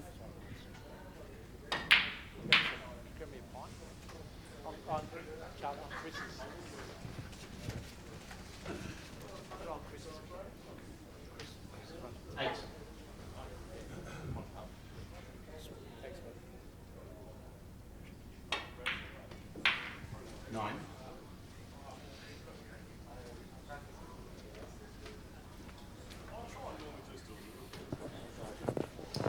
Yeah, Kurt played an aggressive safety shot on the Reds. He split them up instead of hitting them fine.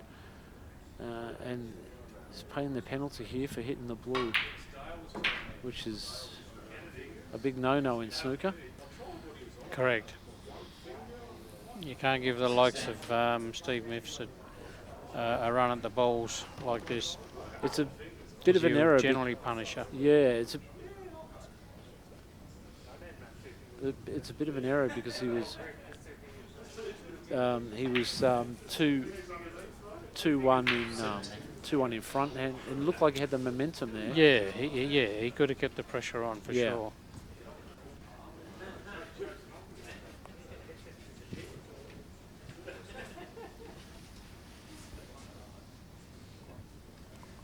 I think Steve only needs one red after this to be curtain eating snookers.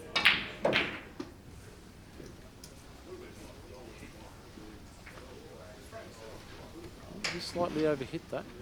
24.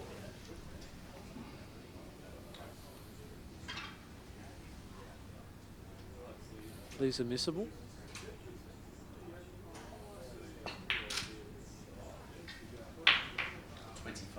He's played it well. Yep.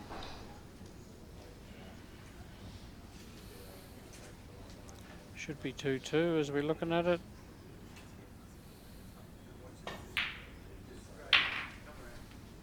Shot.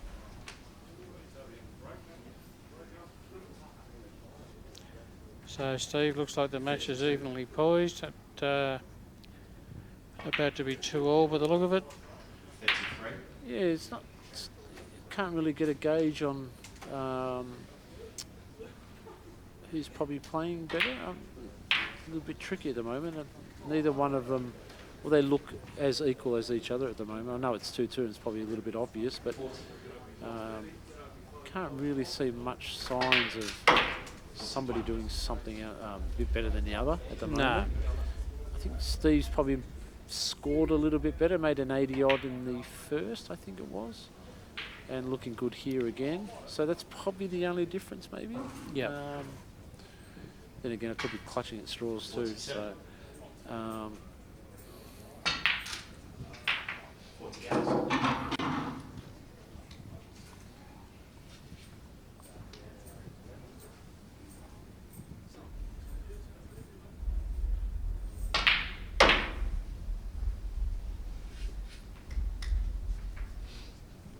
I think Steve probably thinks he probably should have been 3-1 in front after missing the blue in the last frame. Yep. Definitely should have had a great chance to clear up. 59.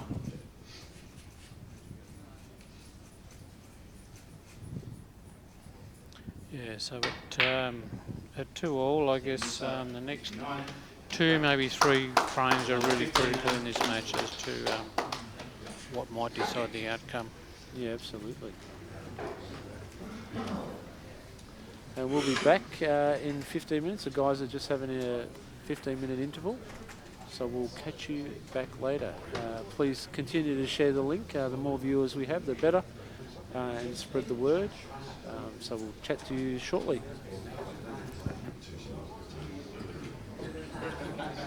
Thanks, Steve.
They're happy for you to be classic.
Sit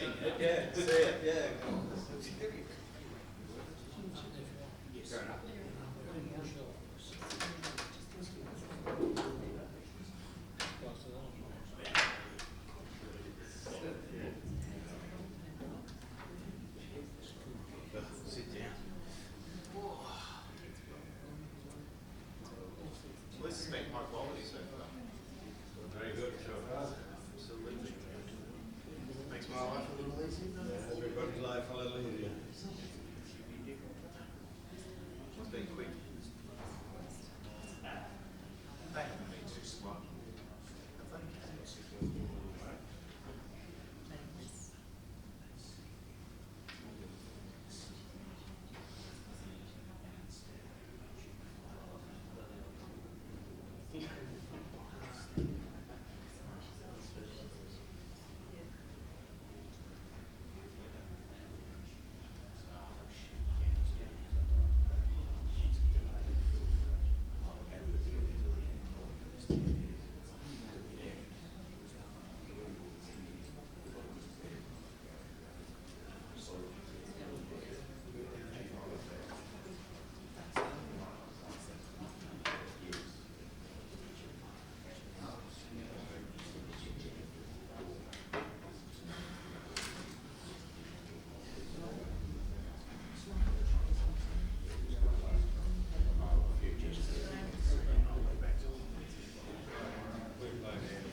Gloves are comfortable too. The ball's Yeah. not just slipping Yeah, out. the good gloves. And they're warm, they're not spread you, which you don't want. Yeah. Absolutely. Very comfortable though. The only thing is, I'm cooking in the jacket. Yes, well, There's an air conditioner right here. It's stepping up good a little bit.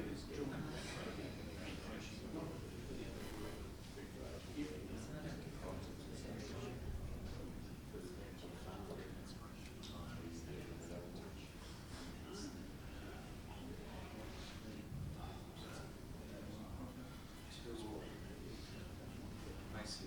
Best of 7 now. best of 7 now, yeah.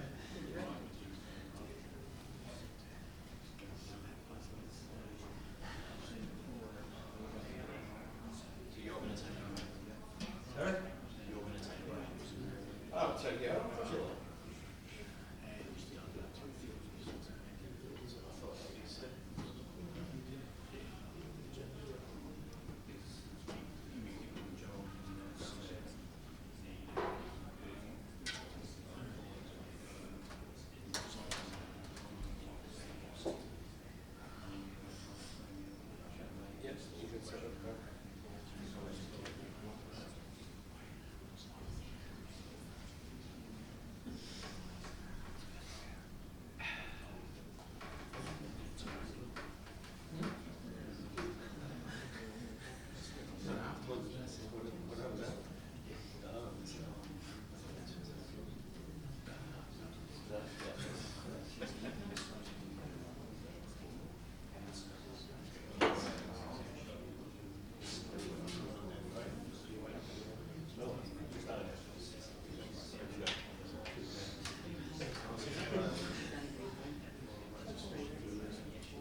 That's 2-all.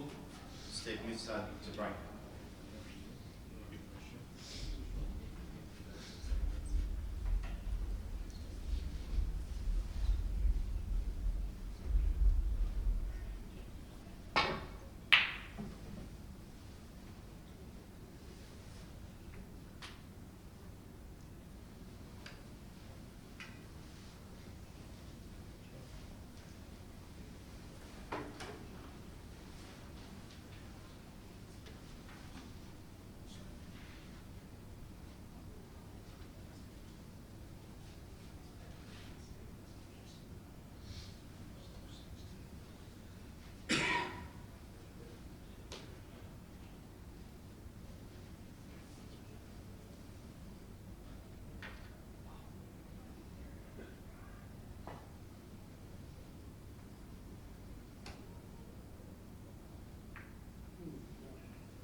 One.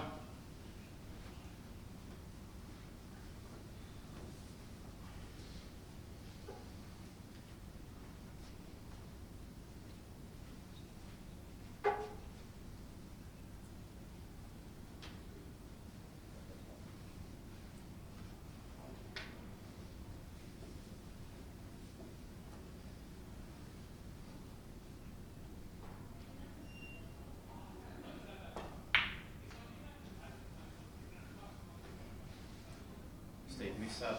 1.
Hi guys, we're back. I'm Steve. Tony, how are you? Well, thank you, Steve. How are you? I'm well, mate. Enjoying the snooker, mate? I am weekend? indeed. It's been a fantastic match so far. It has, yeah. There's not much in it, so No. obviously, without being too obvious, 2 each. Standards okay. It's exciting to see Kurt in a final. I think Yeah. he just come off one in Sydney, I believe. I think he's made a couple, this year. Obviously, Steve coming off winning the National, Yeah, for the 8th time, yeah. which was a fantastic final with Charlie. He came back from 5-3 down, I think it was. Yeah. Charlie had all the momentum, and very hard to beat Charlie, very fluent. But Steve's an old warhorse and knows his way about, so It was a fantastic final to watch. it was great. Similar to this one. It looks very similar. Looks like we're locked in for a very, very good 5th frame here. I think he's taking this down to yellow pocket. Oh, It's a tough shot, forcing run through. And pop one over the middle bag for Steve. yeah, he's left him with one here, which is It's not a great visit. The pinks looks dead to me from where we're sitting, and the black's dead, the blue's dead. So he needs to play an early cannon possibly to promote a big colour to possibly score a few. Normally when those colours are dead, it doesn't take you too long to come out of position, but we'll see how he goes.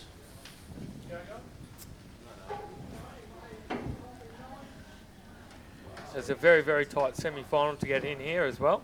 Yeah, he done well, didn't he? He came back from 3-1 down, I think it was. Yeah, correct. So He got back to 3-all, then went 4-3 down. fantastic final with Aaron. Yep. So it's a great shot. You play much pool or snooker yourself? I or do a little bit. A little bit of pool? Or? Definitely not to the standard of any of these Yeah. lovely gentlemen. On these big tables, it probably takes me about an hour to play one frame. Yeah. So I don't think anyone would want to watch that live. That's but, good value for money? yeah, You play pool yourself? Or? I do. Yeah, Okay. yeah. I'm very good on a pub table. Okay. Oh, Steve, it's 5.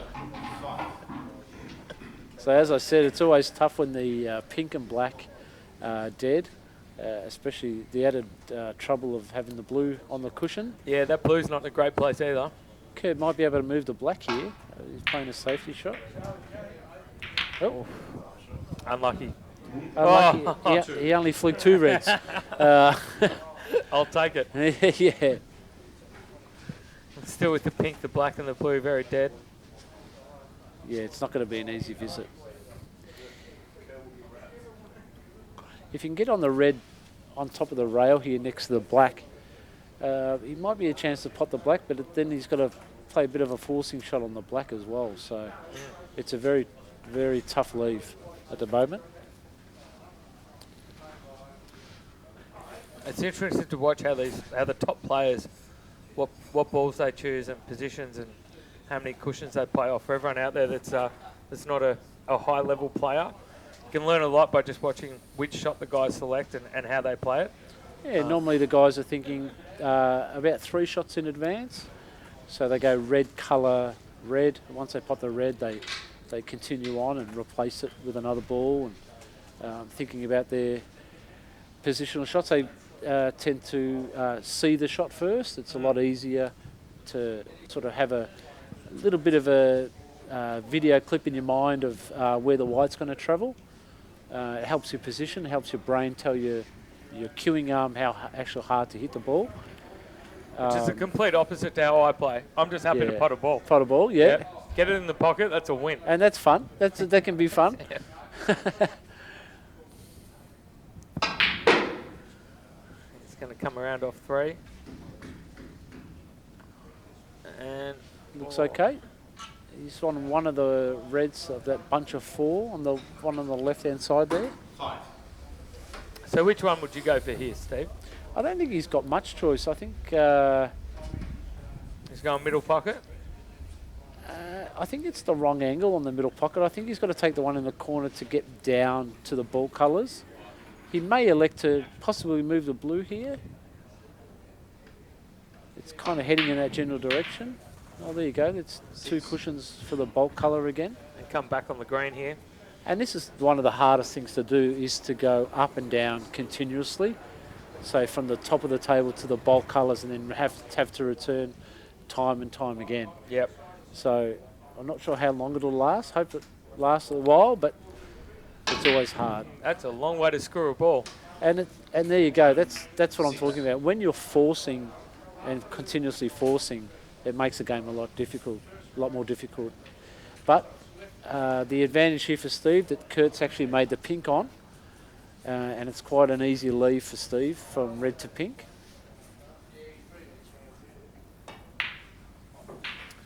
And that's really just bread and butter for these guys.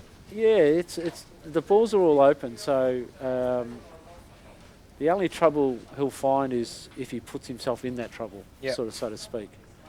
Yeah, it's just an errant shot now, really, that'll separate the frame.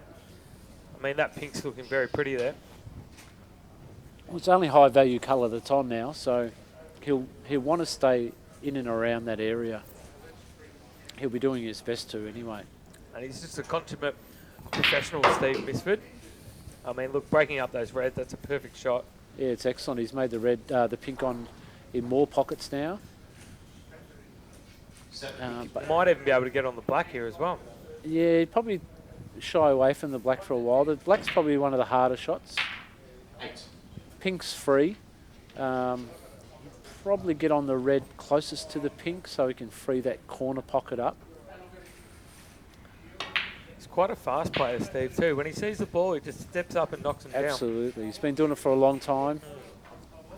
He doesn't muck around a lot. It's good, yeah. It's the way it should be played. For you people out there thinking about coming down to a snooker event, we're down at the RACV Yarraville Club, which is on Burke Street in the Melbourne CBD. This event's been on since Friday, so Friday, Saturday and Sunday. It's been a fantastic event, obviously sponsored by Reventon, which is the Triple Crown event. The winner takes all. It's a $15,000 purse, so it's a very exciting event. I think it's one of the most expensive events for first prize in Australia at the moment, all sponsored by the Reventon Group. Chris Christophe obviously heading up the charge for Snooker Australia, which is fantastic to see. Not a reasonably handy snooker player in his own right as well, Chris, I believe, Steve. Yeah, he's not bad. One of my old pupils. Yep. He was a 100 break maker, so and that's always a good effort to, you know. Oh, certainly a century in at any stage on one of these large tables is pretty good. It's definitely a feather in the cap. Yeah. Considering my highest break's 44. That's not bad. That's all right. I was very proud of it. That's it. I mean, that's just beautiful snooker, really. It's all about the white ball here, and Steve's obviously one of the best in the country at leaving that white ball exactly where he needs it. And the good thing about this break is because the pink's been on, he hasn't had to force any balls.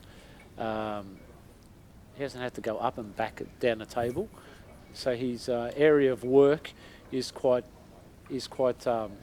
close.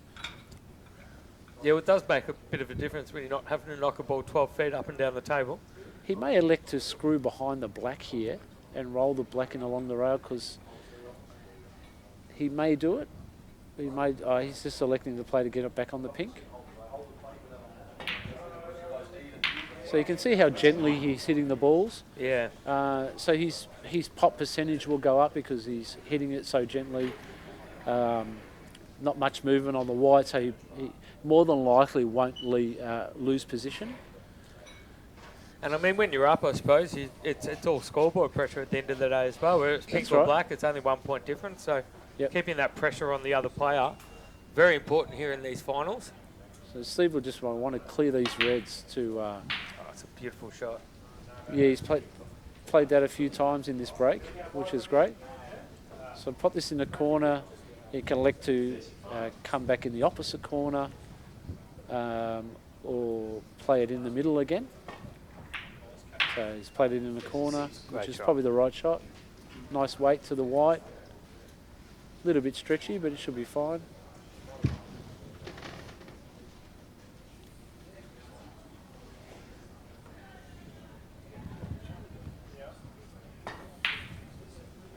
Oh, it's a great shot. And still comes around on that red. So I think watching these guys play and the white ball control that they have, the cue control that they have, I mean, it's very impressive. Snooker in Australia, I've been around it for probably the better part of about a year now, I suppose. Okay. Not being an avid snooker supporter myself too much in the past, but obviously really enjoying a bit of 8-ball and 9-ball. It's been fantastic. I've been to Blacktown, I've been to Albury. I've seen a lot of these guys play on a consistent basis, and I can honestly say the snooker is of an extremely high calibre. Absolutely. For these tournaments. These guys are absolutely, they are superstars of their craft. So it's a fantastic thing to get to come and watch. Obviously, it's a winner-takes-all prize. So, I think they'll all be going for broke here, both Steve and Kurt. So that pink has basically secured the frame. He'd like to pot this red, just to be sure. 49. So 41 in front with only 35 remaining. 2 snookers required by Kurt if he is able to come back to the table. It is quite a simple red for Steve. He doesn't have to do anything with the white. He's under no positional pressure, so to speak. He's very good at these shots as well, Steve. Yeah, absolutely. Very rarely misses one of these. And obviously that being no different. 50. Yeah. I think we're gearing up for a really good final here. Obviously best of 11 frames. Yep, first to 6. So yeah, first to 6, and obviously Kurt playing over in London for some time, playing on the Pro Tour over in England. I think he's used to these long matches. Yep, he's understands the importance of hanging in there. Yep, it's a tough battle over there for his 2 years over there, but he would have learnt a lot playing guys like Neil Robinson and Joe Perry. Oh, definitely. That's a very good shot on the yellow there. Absolutely, yeah. Very good positional shot as well. I think Steve was very comfortable on the 5th frame here. 61. I think the break has done him good, Steve, the 15-minute interval that he had. He looks like a better player all of a sudden. Cueing a lot better, nice speed around the table. Oh, and he's just... that is a fantastic shot. Let's see where this one ends up. But geez, even to give himself a shot on that blue. That blue's been in a horrible spot for some time. It's been there the whole frame, basically. It has, yeah. He's tried it in the corner. Looks good. Oh. And unlucky. And really hasn't left him with a lot there at all. So Steve's probably just got a little bit more scoring power at the moment. He's made the bigger breaks. Okay, that's a 65, and he made an 80-odd earlier on. So for anyone that's just watching, obviously missing that blue means that the frame is over. Kurt has no way of coming back. So essentially that goes to 3-2. And that's a...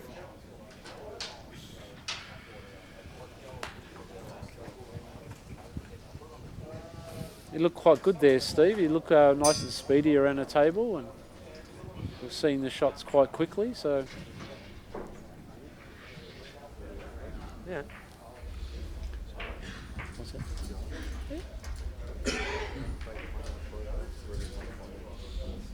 What?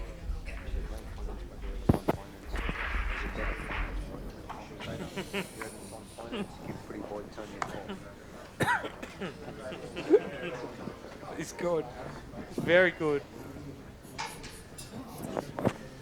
So obviously looking forward to this 6th frame.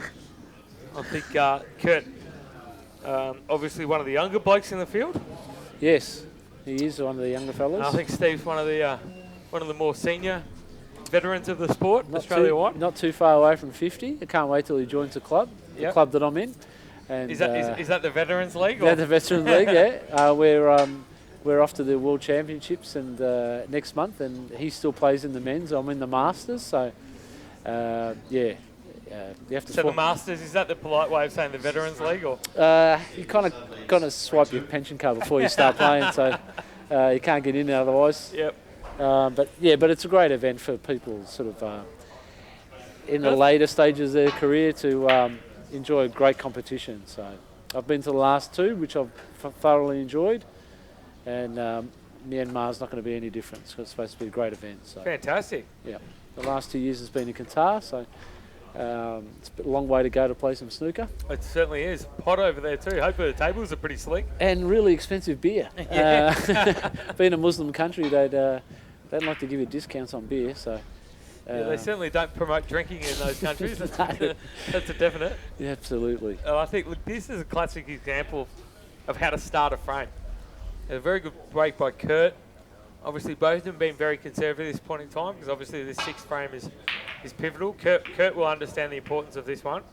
Not letting Steve get away to too much of a lead, because you know someone of Steve's calibre in snooker, really you don't want to go a couple of frames down. That's right. And early on in the frames, these are a bit of cat and mouse. Steve's got a shot here to cut this red ball back. Oh, it's a great shot. And it looks like it's going to finish on a ball colour. So that's a great shot. So it's kind of what we'd call a shot to nothing. Quite a standard sort of shot. So Steve's got a great opportunity here. Obviously with the angle there, he might be able to bring it down. Yeah, he'll be able to bring it down just by hitting a little bit lower on the wide. So it's kind of like a sort of what they call a stun run through. So for everyone out there that's listening that's maybe not a top tier snooker player, obviously I'm asking a number of questions around what ball they're playing and these sort of things as well, because this is where I think a lot of people can learn. If you're ever wanting to play snooker or getting into the sport, watching these guys is a fantastic way, obviously, to be able to learn the game, to understand what ball to play, because a lot of what they're doing is very positional. So it's fantastic to see the best in Australia showing people exactly how to play, but also getting the expert commentary from the lovely gentleman on my left, explaining why they're playing those shots and things like that, which is all things that people can think about while they're playing the sport. Yeah, it's you can manipulate the white ball to react in a certain way just by adjusting how high you hit the ball or how low you hit the ball. So we basically work on a premise of from the top of the white ball all the way down to the bottom in a straight line in the centre of the white, and then the more advanced players can hit on the edges of the white ball to make it spin and create more angle again. Angles that are probably not there to the most common sort of and obviously that's a bit more of a lower percentage shot as well. So it depends. So Ronnie O'Sullivan plays everything with side. Yep. Which is really bizarre because it's one of the hardest things to do in the game. I've heard fellow professionals talk about how they find it amazing how he plays with so much side. He hits everything with side, virtually. I suppose when you're running Sullivan, you can almost do whatever you like, can't you? Yeah, but it's like you said, it is probably the hardest way to play. But if you're used to it, it can be quite simple in a sense. A little bit more comfortable. Yep. But manipulating the white it can be tricky. It can be tricky. But this part of the area, what we're talking about now, is called break building. It's a series of cannons along with using stun shots on the white and soft screws on the white just to keep the white in a certain area. So this is obviously quite a difficult shot, having the white ball sitting in the pack. A little bit bridgy, yeah. He's got a bridge right over the pack there. That's a fantastic shot from there. So he's elected to sort of lose the pink in essence and stay on the black using the cannon. He really didn't have much choice because he could only hit the top of the white ball. Very hard shot that. Obviously very similar to leaving the ball up against the cushion. Yes, you can only hit the top again, yeah. It's tricky black, quite easy to miss. Oof. And I put the mocker on him. Sorry, mate. Yeah. One of my teammates going to Myanmar. But they are tough shots. Definitely. And I think, look, Kurt has got quite a good shot on here with the red into the middle. Yeah, and he'll have to set something up for a cannon. The now, balls. would you play for the black now? You can do. I can't quite tell the angle of the red. I think it's straight but going to the left, so it's not going towards a colour. He'll have to play probably a run through and play a cannon off the 2 reds that are closest to him, or the first red closest to him, like that. But unfortunately he's on the wrong side of the blue. So he'll have to go in and out of bulk if he cannot see the black, I guess. It really is hard to tell a little bit from the video footage, but if you can get on that black, obviously that's a much easier shot. Otherwise, I think he's going to have to take his luck on the blue and try and hit it very hard and come back down on the reds. Would that be right? Yeah, in and out of bulk, we call it. It's kind of a standard shot that we play, but because of the distance he has to travel, he has to go 6 foot away from the pack, and then another 7 or 8 feet back up. So it's a long way to travel, and things can go wrong. Well, there's 3 colour balls there to really ruin his day right now. Absolutely. So. There you go. That's unlucky. It's the forcing issue. When you have to force in this game, things can go wrong, unfortunately. He'd be a little bit disappointed to only get 1 off that. Now, just for the rules, so everyone knows, at home, for all those people that aren't top-tier snooker players, he can position that white ball anywhere behind that line, is that correct? Or Anywhere in the D, yep. Yep. And that's a fantastic safety. That's going to come around behind that green and really leave Kurt with not a lot. So it's a very smart shot there by Steve. Absolutely. Just a lot of pressure. I think he can just nick the red on the outside on the right there. And I think that's probably the difference between a lot of these guys making this sort of a tournament and not making this sort of tournament is not actually going for that red, possibly missing, leaving someone with 10 balls to choose from, That's but actually right. positioning that as a safety up to the top part of the pocket. And you can tell sometimes, I think, how good a shot someone else has played, but how long it takes them to pick their shot. That's right. You've got a lot to think about. Correct. There's a lot more pressure involved because of the difficulty of the shot that you just spoke about. Oh.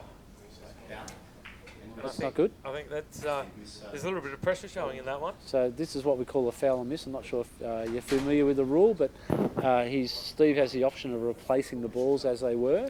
Yep. And making Kurt play the shot again.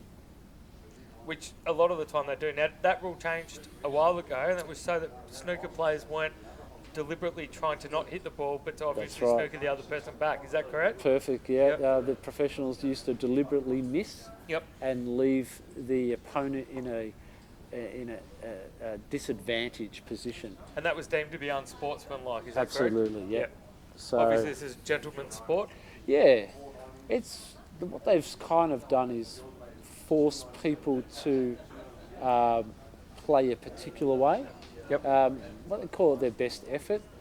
There's a rule in golf if you're a 25 handicapper or you're a 1 handicapper.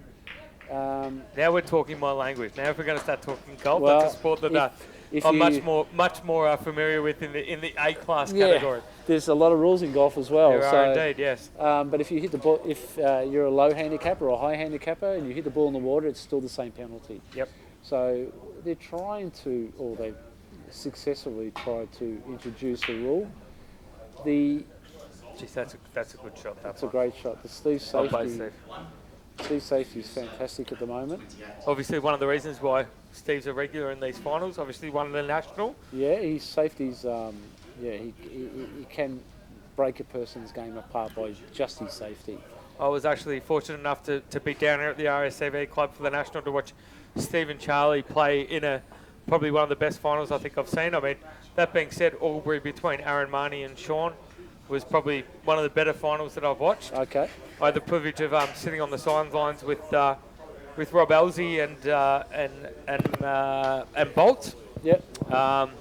And got a little bit of expert commentary out of those two guys up in Albury, that was a fantastic final to watch as well. There's been quite a few that I've been to that have been very, very tight finals, which is fantastic for the sport. I think it shows that there is quite a high level of competition. We don't have one person dominating snooker in this country at the moment. I think there's quite a number of very talented players, which is really fantastic for the young people coming through. I mean, we saw one of the young under-18 Australian champions play today. Yep. And I think, you know, the juniors need quite a bit of support, and I think they can look. There's a lot of fantastic players in Australia that some of these young guys can look up to, especially some of the guys that have been overseas. You know, Bolt, Kurt, all these guys have played overseas, had some success. I think it's fantastic for Snooker Australia to see. Yeah, absolutely. It can only help the game grow, introduce more juniors to the game.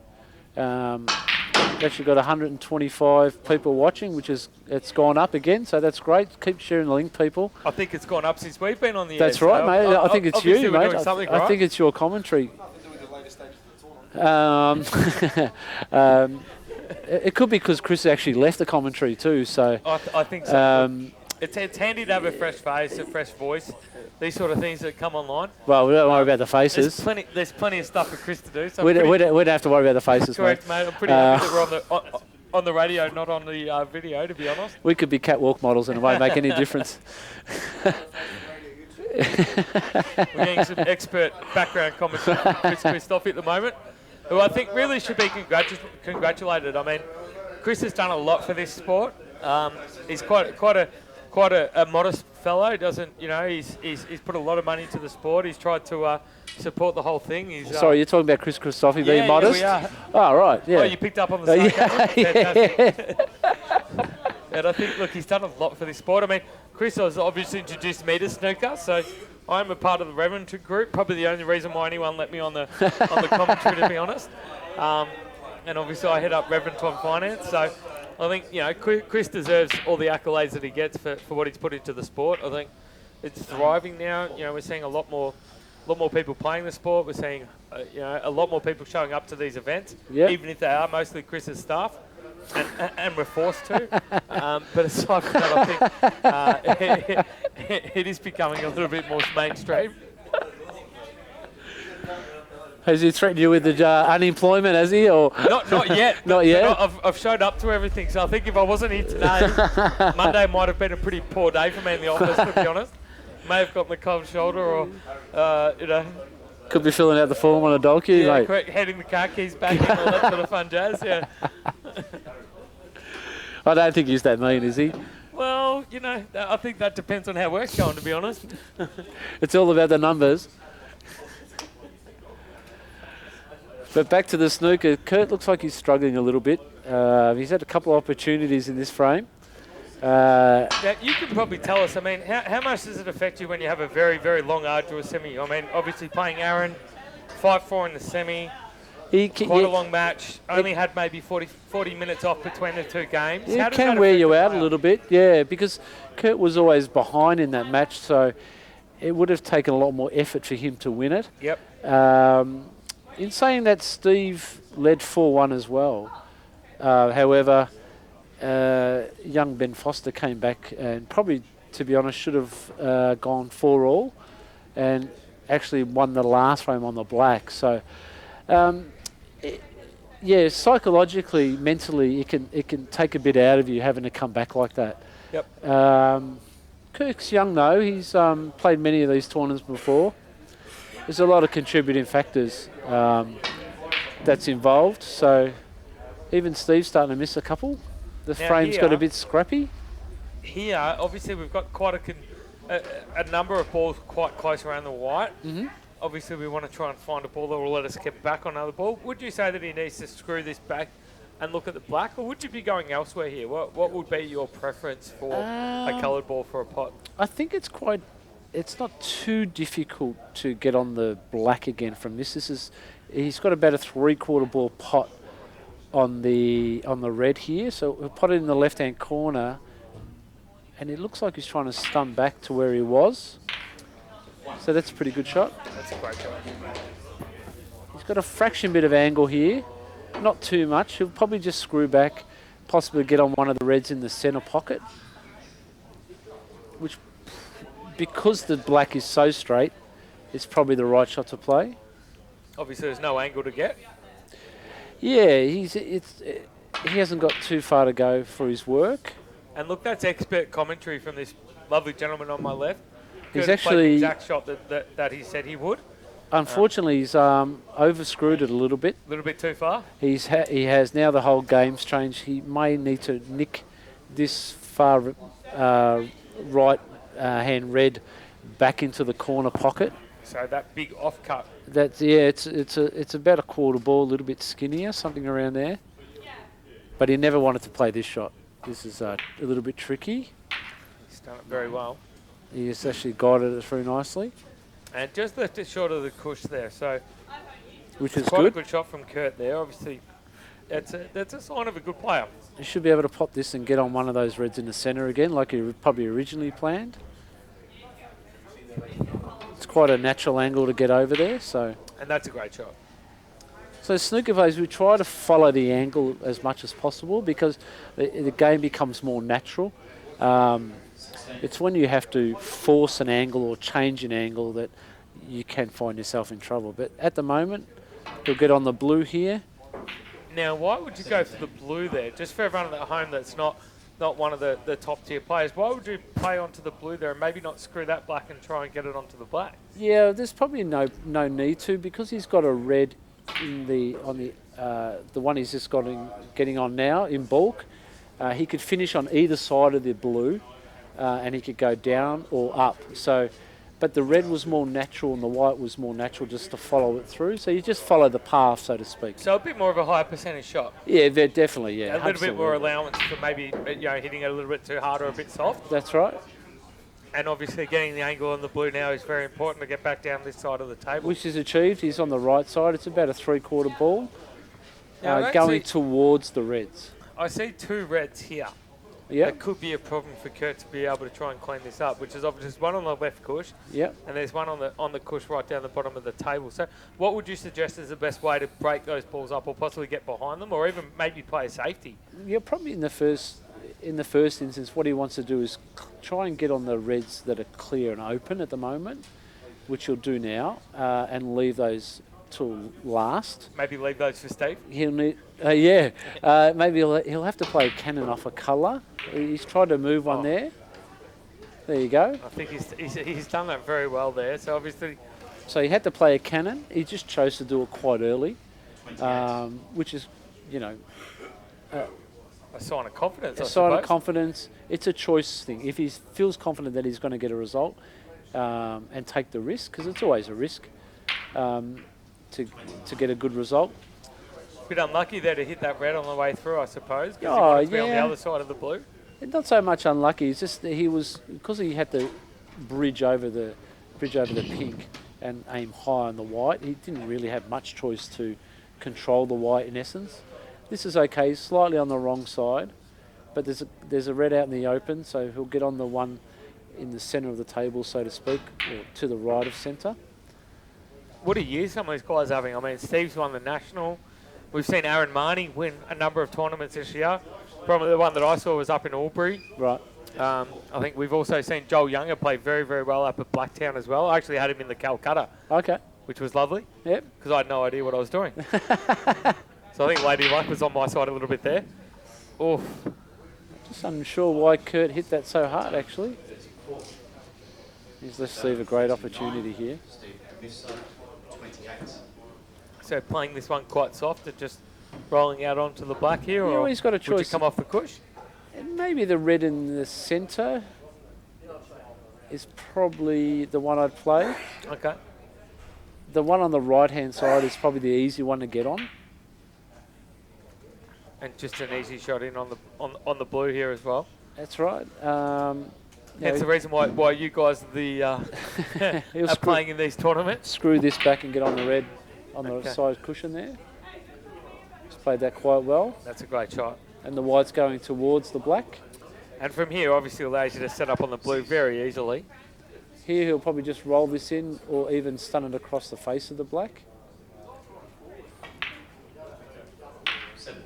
And you can get on the red on near the top rail here.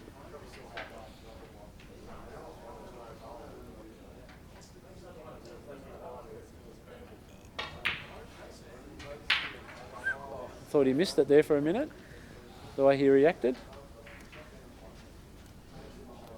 Yeah, it had a bit of a wobble before it went in. It did knock on the door, didn't it? Yeah, it certainly did. He would have been happy to see that one get home.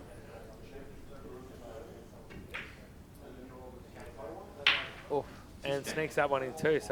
So probably just what they call cash the pink here. So just take advantage of the 6 points and play a safety shot on the red, because there's probably no way he can actually move the red or actually get on the red here on the side cushion. So because the angle's too straight on the pink. Yeah, so if he could pot a ball and try and get onto that red, or at least try and hit it off that cush, that would be ideal. But obviously, for the purpose now, if he can't do that, obviously it's about setting up for that next safety. That's right. It's quite a close frame, this one too. Yeah, it's pivotal for Kurt to get back to 3-all, and it's also pivotal for Steve to get to a 4-2 lead. And that's a great shot. And that's not a hard shot for everyone watching at home. I can tell you now, I've played a number of those shots on a full-size table. That is a very, very difficult shot to play. I think I'm probably about 1 from 10. There's not much pocket, not much pocket to see. So he's played a great safety shot. And that was all where he positioned the white after the pink. So. And I think we'd just like to give a little bit of a shout out to all the Reventon staff that have come down today.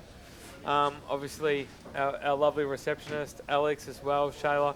There's been a number of our staff who've come down to support the event, which has been fantastic.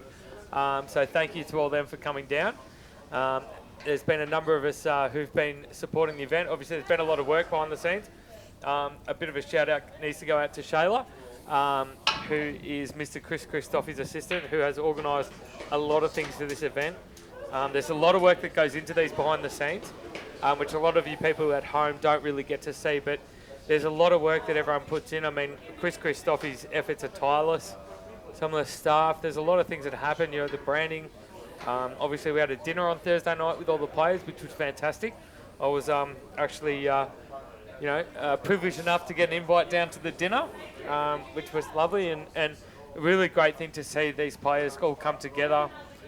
See each other on Thursday night. They're quite a close-knit group as well. They all know each other very well. And it's a really fantastic thing to see. I think snooker in Australia has come up leaps and bounds since Chris and Reventon have been involved. And it's events like this, obviously the Reventon Masters, which has brought a lot of people around as well. And it's fantastic for the sport. I think getting a few more juniors in play, like we saw today, an exhibition match between our under 18 Australian champion, which was great to see. It was an excellent match. And obviously this final is shaping up to be a big one as well, which is great to see. So just back to the snooker, Kurt's got a great chance here to put Steve under a lot of pressure. With the snooker behind the black, send the red down into bulk.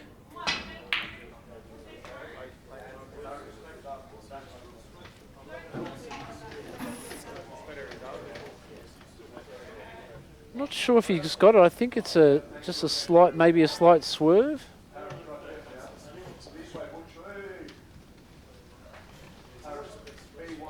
So a bit of a massé shot here. A little Is that bit. what they call it, a massé? Massé's a little bit different. Massé is a bit more extreme. I think this is. I think you can see the pot. Oh, there that's a great shot. That's a great shot. So Kurt will be a little bit disappointed there, not to snooker Steve.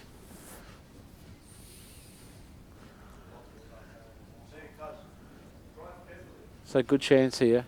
Good chance to go 4-2 in front. He's just got to play one good positional shot on the yellow to yellow.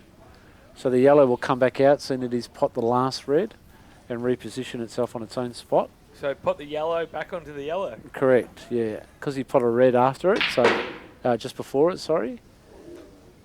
It looks pretty good. That looks like a great shot. For a second there, I thought he hit it a bit soft, but I think he did too. But And you'd expect Steve to really clean it up from here. well, there's not much that to stop him except himself, I guess.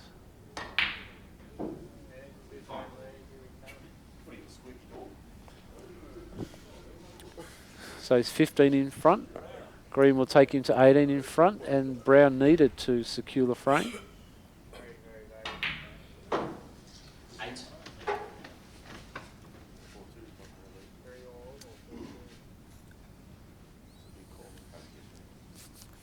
I think there's not too many players you'd be happy about being 4-2 down, but especially with Steve in the form that he's in at the moment after taking out the national. might mention that Charlie did do very well in the final there, but just got pipped at the end. Charlie loves a good pip.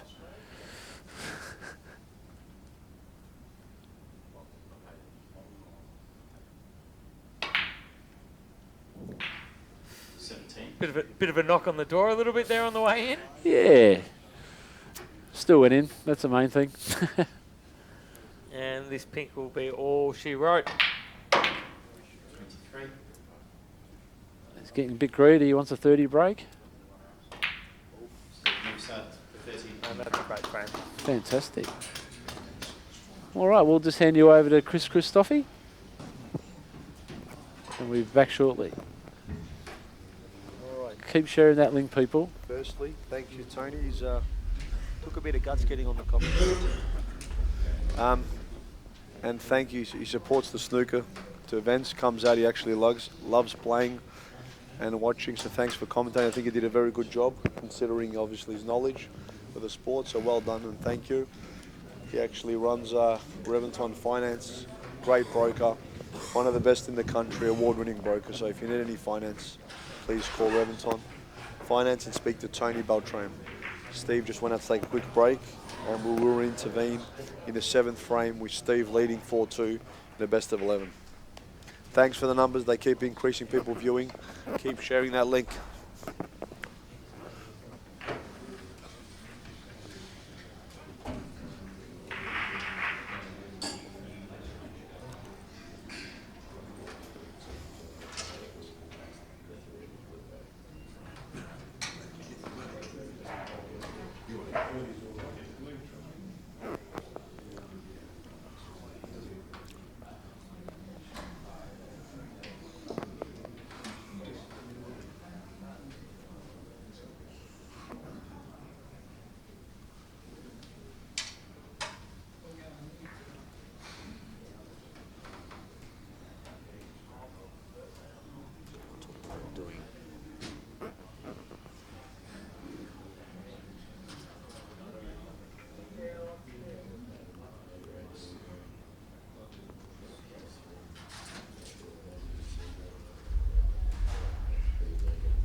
Seventh frame. Steve Mifsud leads 4-2. Seventh frame.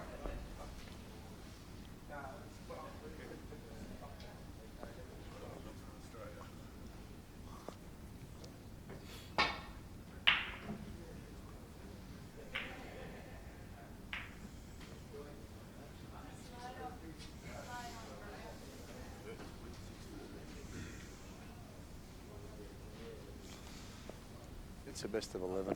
Oh, we're just convening back in the 7th frame. Steve leading 4-2. Still a lot of play left in this match. I think this frame's obviously crucial. You wouldn't want to go 5-2 down in a best of 11. Winning the last four is a big ask, but as I said, alternatively Kurt going 4-3. There's still a lot of game left, but this is a massive game. It's a great pot. Played it well. Shot to nothing, but he played it, leave the top side of the bowl colour so he can get on something. The only red he would be leaving with the one he was going for, so great shot. Now he's can play the yellow. He can go into the pack or land on the 2 reds and come between the pink and black. After 2 cushions, we'll see now what he's going to play. Yep. This is a tough shot now. Playing it down the rail. Dead weight, I assume, to land on the black would be the shot here. But they are missable along the rail. It's a little bit off the rail, so it makes it a bit tougher than being kissing on it. But he's played it well.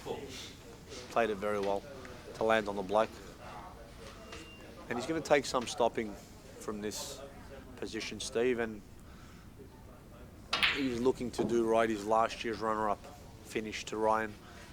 So shout out to Ryan Thompson, who's actually watching, who was the defending champion. Unfortunately couldn't make it to this event because he's playing in overseas at Q School with Neil. So good luck, and I hope you do really well over there, mate. Oh, what a great shot.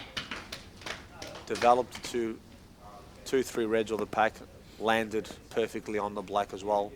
Stun run through, great shot. Great shot. I see him making a few here. So come off 2 cushions, land on the red above that. And again, ooh, and he's got a couple reds here, but he can also develop a couple if he's on the bottom red. He can flick through and develop the other red on top of that, which is the shot that he's going for. Didn't have the angle to hit him, but still in prime position to continue scoring.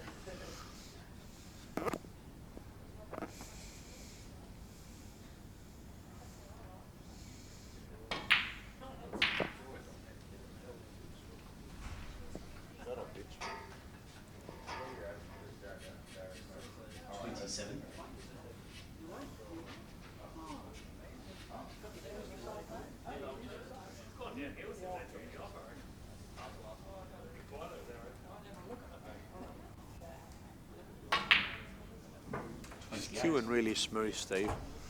Great follow through, hitting really well through the ball. And it's obviously this table has fond memories in August when he won his 8th national and equalled Max Williams' record. So he'll like to get another win here under his belt, I think.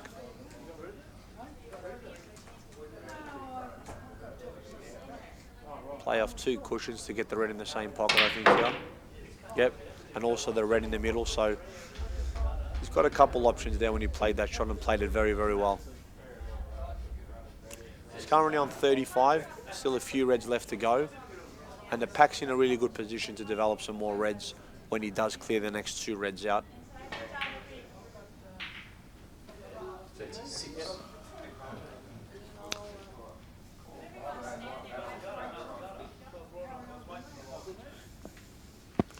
36 and counting. 4-2 up in queuing well. Wouldn't want to be Steve's opponent at this stage, but look, Kurt's a fighter and there's still a lot of match left in it. I hope we see a lot more frames to come. Off 2 cushions for the red in the centre, or the corner because he's overhit it, but he's landed actually a very good angle to play this red with a soft stun or screw to leave an angle to pot the black and develop it, unless, oh, he screwed off 2 cushions to land under.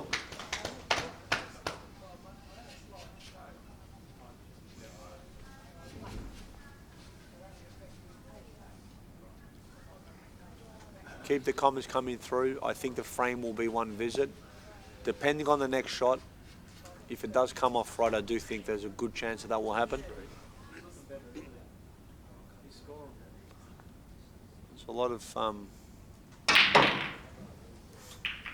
wow, he's played that so well off the cushion. Great follow through. Looking good. 51. So, points. So he's currently on 51 break. And look, it's depending on the next two. He's got a couple reds available here. He's got 3 actually. So he's, did not expect that. He could have put that frame away. Or as my friend Rick Carengis, they put the baby to sleep. Did that at one final, actually still gets me laughing every time. But he still has a commanding lead of 51 points. Yeah, unusual for Steve to miss a shot like that. That was sort of pretty much a basic sort of stun back behind the pretty common shot that a lot of players play. But I think Kurt's going to try and nick this in the centre. Still 91 points on the table, so still a lot of points there. So Steve, no. The red, obviously, there's a couple dead reds there, Steve, which is to his advantage, and the blue close in the middle. Yeah, absolutely. I think Steve will be looking to play safe unless he can possibly take this down the end. Just had their 2016 inaugural champion who won this event, a.k.a. Bobo, James Mifsud, walk out, and he's pumped.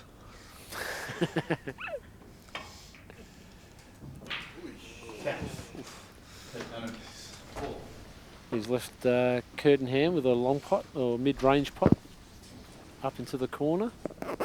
Probably a little bit of a shot to nothing. So Steve, on a side note, how did you feel our friend Tony went on commentary there? Pretty good, yeah, for a non-snooker player. Loves a chat, so that's good. I think he did very well. He's not shy. He's a great talker. He talks Great underwater talker. tone too. Is that why he works for you, mate? You get along well with him? No, he's just great at what he does. One of the best brokers in the country. That's the way. And he does love to chat and come down and have a chat with him. Kurt seems to be hitting the ball really hard at the moment for some reason. Do you think he's adjusting to the conditions, Steve, or yeah, or struggling in the possibly. final? I think he's when you see a player hit the ball that hard, I think maybe the occasion possibly might be getting to him a little bit, being behind as well. He probably should have been leading as well, to be fair. He had a couple of good chances in the last couple of frames. He did, and I just heard some feedback that the tables are a little bit on the slow side, so maybe that's contributing to him hitting the ball harder, but I'm sure all the factors are playing into the decision of how he's playing. Oof. That was a tough safety. He's left actually Kirk on a couple here. So he's got a couple of choices here. He's got a red on the right-hand side and the left-hand side there. Depending on the angle, would probably run through the one the centre land on the pink, or the stun through for the black. I guess it's a preference shot, isn't it? I think just probably roll the red in and get on the bulk colour. Depends how thick. I think it's 3/4 ball, so I'll have to get on a bulk colour. Oh, I didn't see that angle. So he's played a good shot. He's got a couple of choices here. Yeah, I've had, again, another good feedback from a friend of mine who I did my first commentary gig, Les Higgins. Thank you for your comments, and I'll read them out because I think they're funny. Great stuff. Coming across loud and clear, thank you. Must be my ethnicity.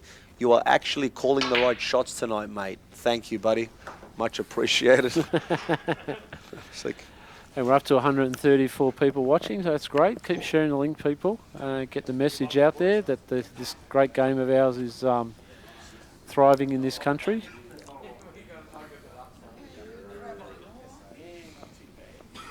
Tell you what though, Steve, there might not be as many people as you want, but the atmosphere is fantastic. It feels like it used to. Great camaraderie, everyone's here, and it's really good to be a part of. Yeah, absolutely. It's a good atmosphere in the room, and a lot of good people around the game like yourself, and a lot of people supporting the players. Yeah, he's really struggling at the moment. He's struggling at the moment, Kurt. I'm not sure if that red's on in the centre. It may be. I couldn't tell from that. He might, if it's not, he might take it down the end into the yellow pocket. From that angle, Steve? You wouldn't kill one of the, just kill the red and turn the white up? Yeah, that's a choice he's got as well. It's just depending on how you feel.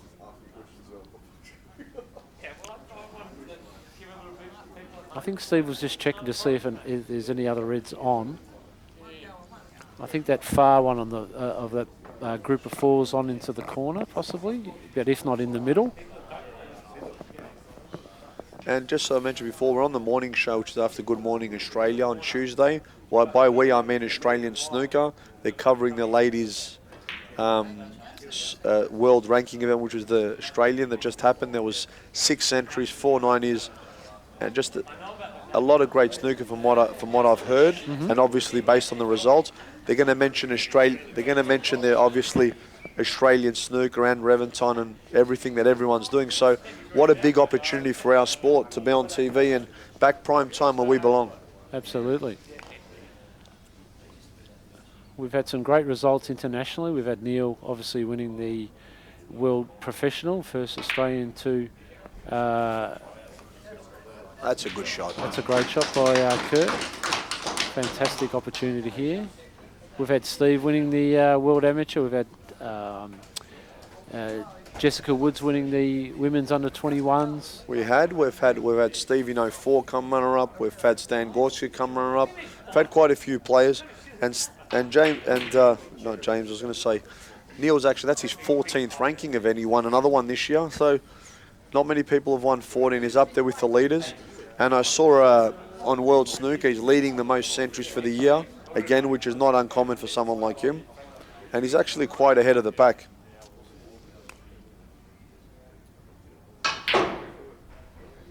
Well, he's overscrewed that by about 3 feet. I think he hasn't really got the pace of the table right in many of the shots, as you can see, but it's actually made this shot a little bit tricky now, going across on a 45-degree angle. Quite often a lot of people hit these thick. it's a good pot. It's a great pot. Under pressure. So the red must be on in the opposite side.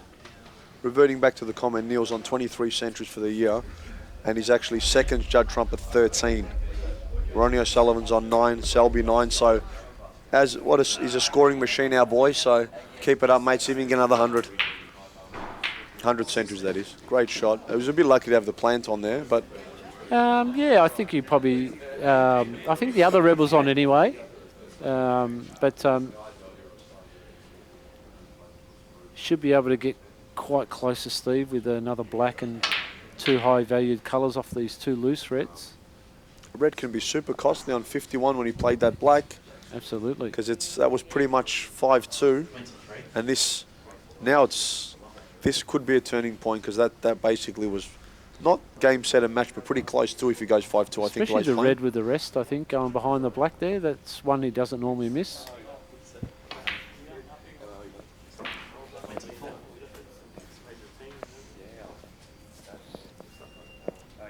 Good, man.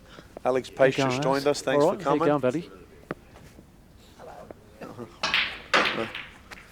He's played a great shot. He's been a bit unlucky, I think. Yeah, he did play it well, though, but just a bit unfortunate. I like the aggression. He's very positive in his thinking. I like seeing that when you're coming back and not playing negative shots, just being positive. And I was going to say grab the bull by the horn, Steve, but no pun intended. That's no bull, Chris. That's right. Up to 136 watching. It's getting bigger and bigger. That's actually my highest break, Steve, FYI. Is it? So I'm just putting it out there. I'd ask you what happened to the other 11 points. I don't know. I think I was happy to just pot him, to be honest. Yeah, 136. There you go. 137. I'm out. It's not bad. That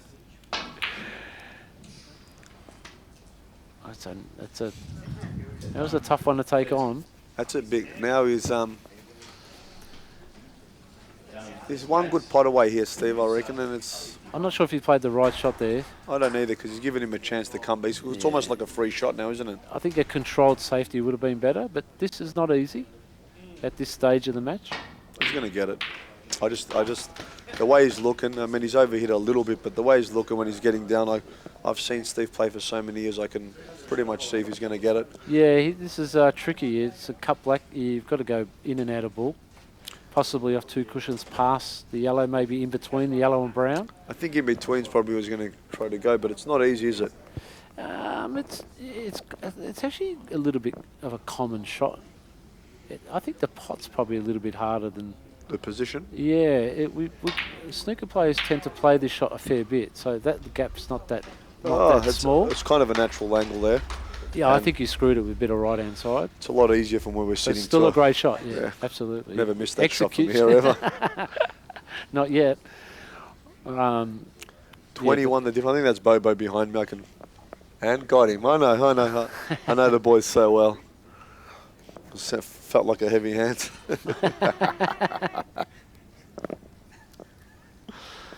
I know these boys too well. He moved a little bit on that one. He's jinxed his own, brother. We have a bleeder. Well, the red's in a good position for Steve. Could have been worse, though. You're right. He did kill the red. And killed the blue a little bit more, too. Yeah, that is actually, yeah. Kirk's quite a good doubler, so he may take this on with a bit of a safety outlook to it. He might put the land white on the behind black the as black. well? Oh, he don't really need to. I think it's more about the control I here. wouldn't mind playing safety off 2 cushions, bringing the red behind the black because he's landing behind the blue. I think you can only hit one side of it. I think he could only hit the left-hand side, but he hasn't played it well. That's a little bit of a loose safety shot by Kurt. Yeah, definitely, yeah. Steve's very good at these mid-range reds, like you said earlier. You can kind of tell 21 the difference now, Steve. 43 up.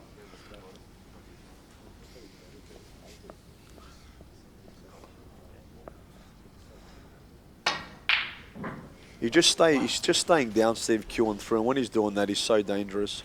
He's very good at that mid-range. Really suits his wheelhouse. This yellow's a good chance to play the cannon on the red. You get 2 for the cannon. Ooh, bit unlucky. Fraction lower on the white.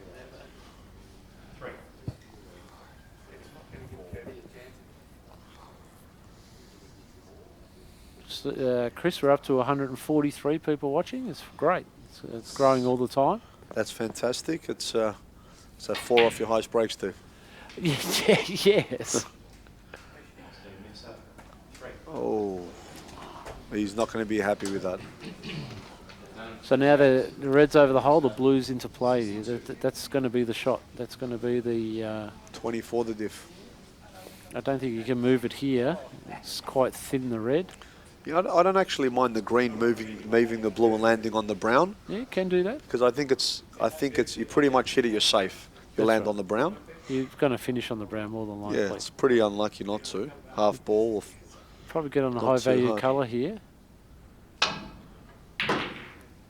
He's off 2 cushions. He's on the black. Pink's and probably likely. He's got it's okay. He's just got to make sure to pot it here. I guess that's with most shots, isn't it? Well, yes. But the angle's quite natural. It's pretty much heading down that way. I think he's tried to move the blue there. That's ambitious, and wow, what a shot! I tell you, that's an ambitious shot. Very risky. And he pulled it off. It is. That's actually and the ref's dropping his balls there. I think he only had one in his hand. That's all. The ball. Oh, the ball. Yeah. Could have been worse.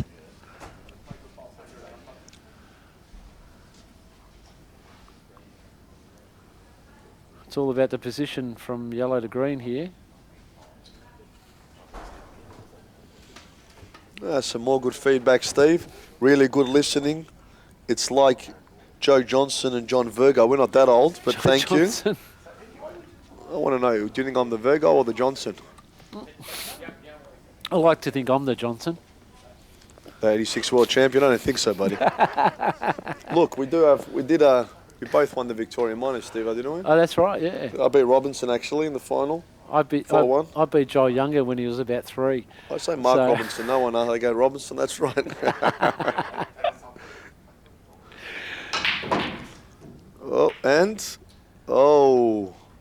It's not a bad kiss. It could have been a lot worse. Absolutely.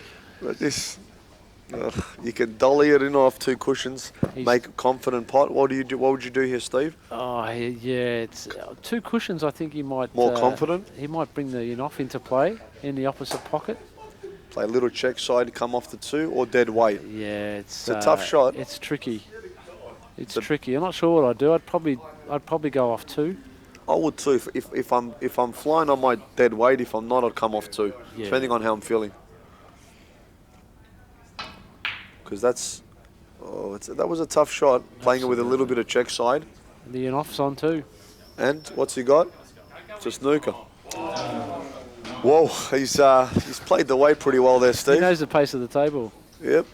That's really fortunate. His dad's quite happy. He said he taught him that shot. Taught him everything he knows. Yep. That's such a big shot. He's 25 the difference. It's huge. Steve, Now, he needs a bit of luck. He's going to hit this. It's just a matter where it lands. Just a matter where it lands. I think it's left him in the centre. It's out in the middle of nowhere. Centre, yep. Yeah. Bottom right hand, he's on the brown. Slightly tricky. Actually, it's a lot further from above the spot than it looks Yeah, like. it's past the blue line, so... It's probably a couple inches above it, so it is harder than it initially It's missable, looks. definitely missable when you've got a... If he just had to pot the green, I'd say he's going to knock it in, but because he has to get on the brown as well. 4-2 down, 25 up, playing 15k, it's definitely missable. Tell you what, he's played that so well. What a great shot. Confident, played it dead weight, great shot. Deserves whatever he gets from that shot. Not sure Steve would agree with you, but... I actually said 25. I think it was 15. I never. Give it a chance. I'm not wearing my glasses. I can barely see the score. Still needs the black, but it's better than tying, isn't it? Unfortunately, the angle on the brown's going away from him being able to get on the blue to the pink, so he may have to play a bigger shot than he thought. You can't play with tops heaps of right-hand side here and check it up, can you? It's got to come around. I think you just have to soft screw it and go in and out on the blue to pink. He's got a lot or of cue go in power. and out. Oh. Yeah, it was on the wrong side, see? It was. He could have landed worse, though. I guess he's okay. He's going to play good safety here, but at least he didn't leave the brown over the hole, I guess. It's not the easiest shot in the world, no. I don't think he's going to go for this. Yeah, I think he might actually. Bury the white where it is and bring the brown around the table, land where the pink is. It's tricky. Yeah. There's If no you miss shame this, you in leave it. no shame in not taking it on, but it's a big shot.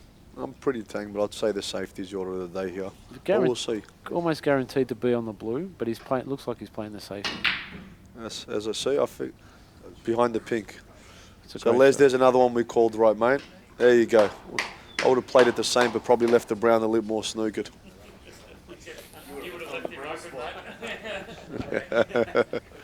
We've got a lot of hecklers in the background here, but we have just increased our viewing. Mate. It was a good call. We were almost 149 now. That was the Robbo made a break of 149 against Ryan not long ago. popped it over the bag. And there you go. Still, he has to get on the blue, so it's thick. He's going to have to play a forcing around 3 cushions here if he wants to get on the blue in the middle. It might be a really cute angle. It's very hard to see from here. It's 1, it's 2, it's 3. Has that got the legs? 4. So he had a bit more angle than I thought. He's just played it with a bit of running side.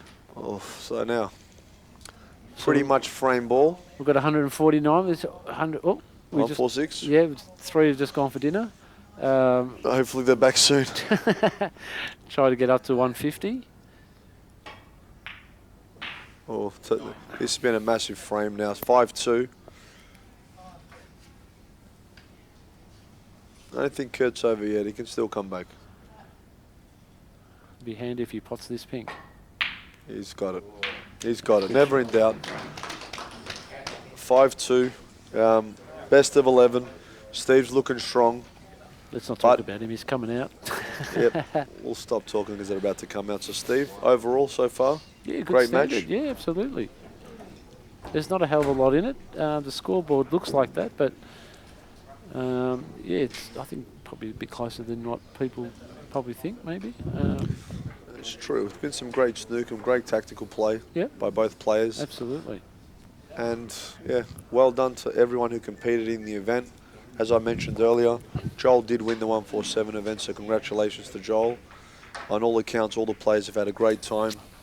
It's a great dinner we all had on Thursday, so I want this event to be a pinnacle event where 12 invitational players, small exclusive dinner, and something the guys really say, great job, you've qualified, and it's the best of the best, which we've seen here this weekend, and from 216 actually. Yeah, it's an awesome event. It's growing all the time. We're getting more viewers. We're up to over 150 now, 152. It's a great thing what you're doing, and the word's getting out.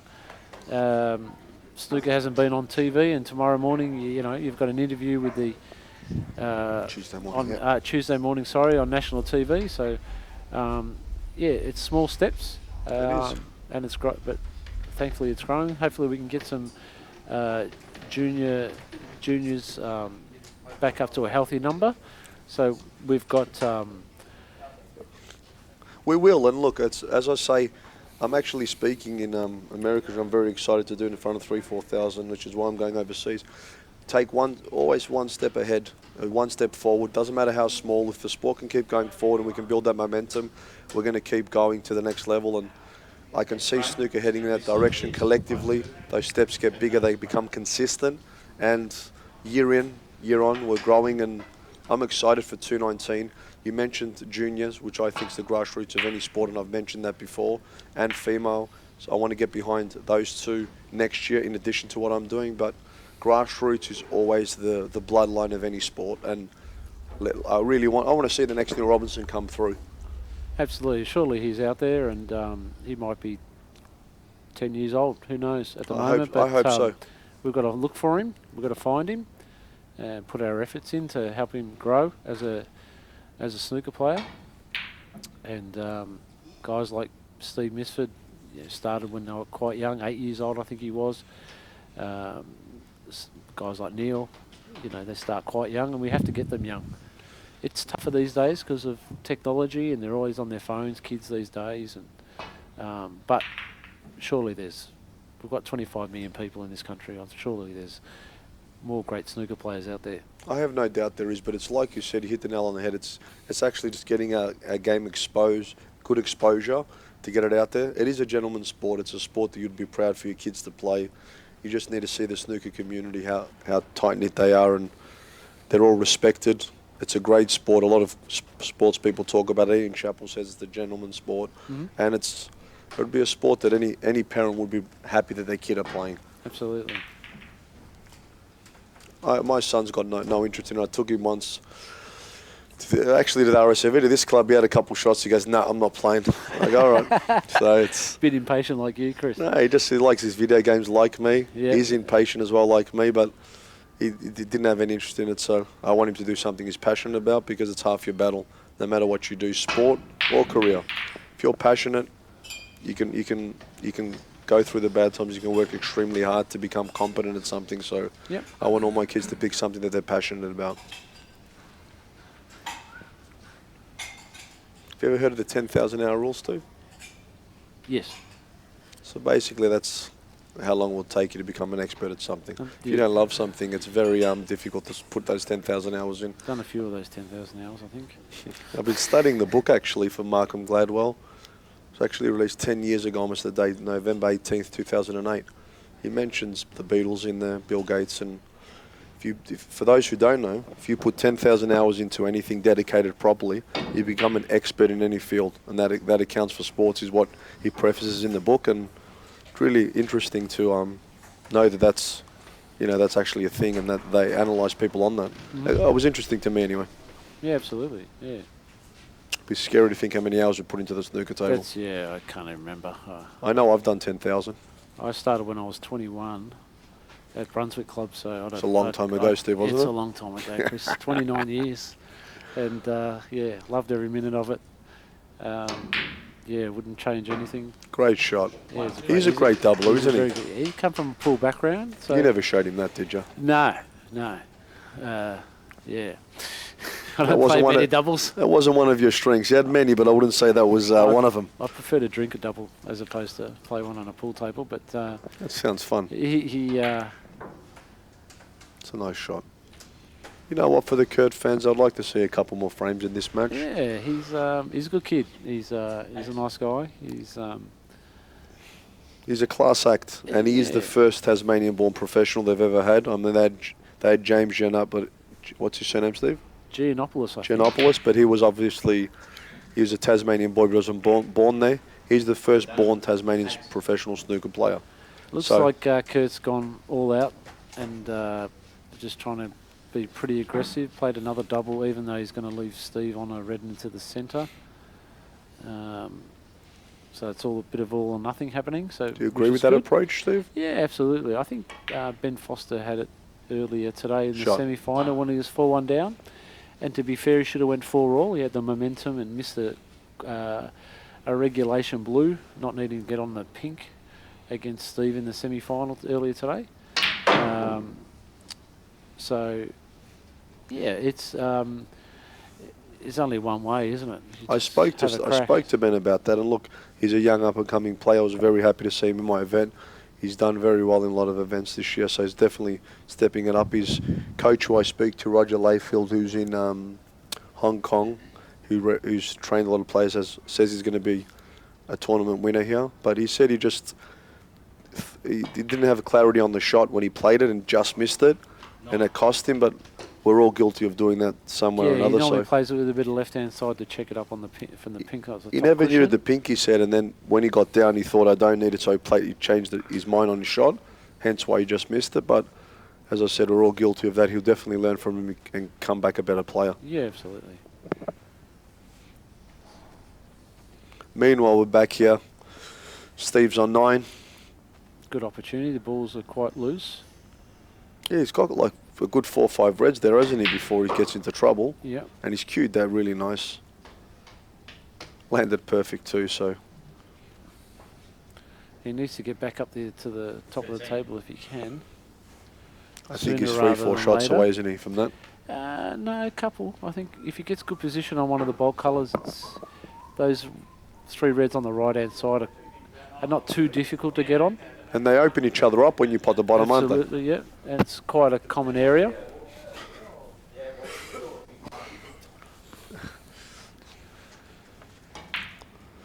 Okay, that's... Oh, he's... So he might have to change his plans now. Well, so yeah. He might have to get on the red near the yellow into the green pocket. I can't quite tell what the angle. Yeah. Bit of running side. Oh, he's cued that well, hasn't he? So this, just for the record, this is shot, he's going for his second shot, Steve. I said shot 3 or 4, he'll be up for the bold colours, so. Yeah, the kiss didn't help on the green, but he'll be up there quite quickly. Won't take him too long. Just stating that I was pretty much right on that call. We'll see here though, but thanks, Steve. We'll just shot number 3. There we go. Yeah, so it's pretty accurate, Steve, eh? Yeah. He's calling him. Those shandies do a treat on commentary, Steve, let me tell you. Speaking of shandies, we're running out. And thanks for that. It's James Giannaris. Steve thinks all us... James. Steve thinks all us Greeks are called Giannopoulos. Giannopoulos. It's Giannaris, mate. You're called Chris. Yeah. Sorry, James. It's been a long time since I've seen your face, so... I've heard a lot about him. Back in the late 80s, early 90s, I think it was. Yeah, and yeah, he'd be a little bit older than me though, James, I think. Yeah, I heard on a lot of accounts he was a very good player. He won a few events as well. Yeah, he's a very good player. I heard he was a good money player back in the day. That's just what I've been told. I think he used to possibly play the Glen Huntley Club a fair bit, and there used to be money games there all the time. So, James, if you're listening, mate, maybe you can grab your cue out and come to the next year's Reventon Classic or International to get as many players playing again as possible. Spread the word. You know what? He's just looking So smooth, low confident the way he's walking in the table. I saw him, even from his first few shots, he looked like he really fancied this, and I called that from the start. I've just seen him play for so many years. When he's in this frame of mind, you know it's going to take a massive effort to beat him. Yeah, he's played in many finals. He's switched on customer, even if he's not playing super great. He's still a chance to win, and we've put the mocker on him again. Okay, Aberger, mate, does it again. Oh, mate. You started it off. Aberger does You were it telling me again. how focused he was and He was on the shot before. before he got the rest out. He got it. But look, yeah, I was surprised he missed it. Blind pocket with the rest, though. It's not easy. That wasn't blind. Just playing in the back pocket. Let's semi-blind. He's missed a couple with the rest, Steve, actually, today, which is unlike him. He's normally really, really good with the jig. He's very handy with the jigger.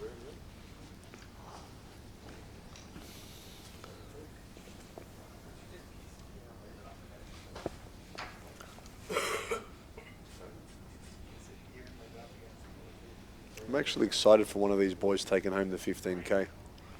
Yeah, it's a big amount of money to win. I was thinking of leaving one frame before and taking it with me. Can I come with you? We can split it. Let's go for a drink. Yeah. It's exciting. It's good to see. These boys work hard at the game. It's nice to see them win something like that because they both deserve that. 6. He's got a good chance here. The balls are okay. He'll need to play a cannon shortly, unless there's a plant on in the corner. Those two top reds kind of look quite close. It doesn't. I'm not sure. It doesn't look like it does for me, but we'll see in 3-4 shots anyway. He's quite a good, pool player. So they play a lot of pool players play a lot of doubles, a lot of plants. So It's already started, isn't it, with 8-ball? ooh, Or he tried to avoid those two, that's obviously. not the best shot he's ever played. I wonder if he tried to go in that gap. Wouldn't you think it would go behind them? But maybe he underhit it. The only reason why he probably would have gone in the gap is if they weren't both If on. they weren't on, that's what I Yeah. thought too, yeah. This is still potable. It's just a nick. You just need a little bit of help with position. Well, he's basically removed all the ball colours, the Yeah. brown and the yellow.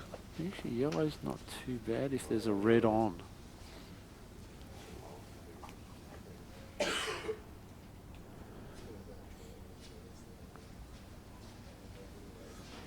I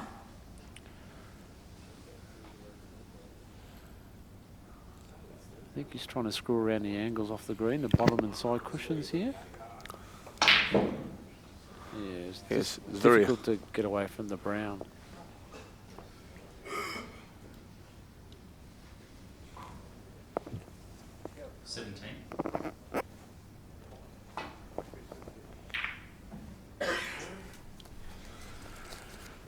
So just a safety shot on the off the reds. Steve Mifsud. 6.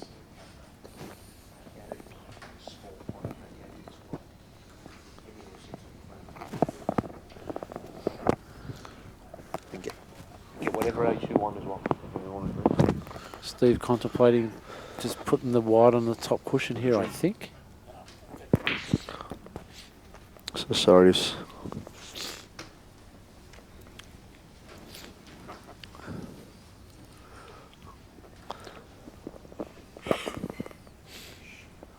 Unfortunately, the colours are a little bit awkward. The brown and blue are quite dead.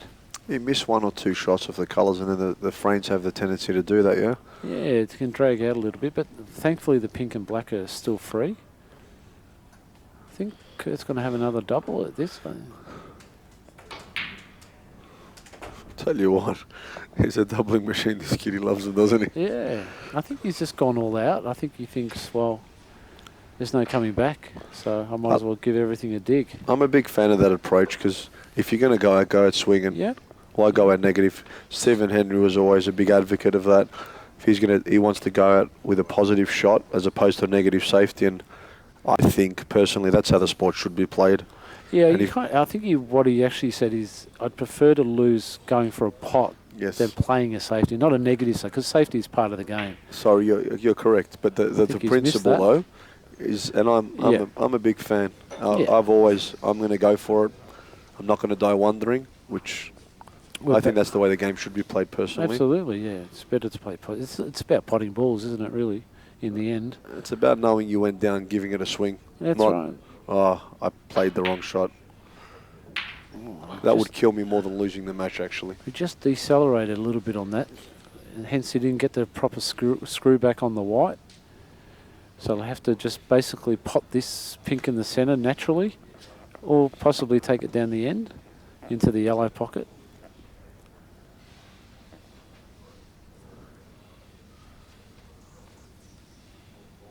He's chosen to just drop it in the centre. A little bit of screw on the white.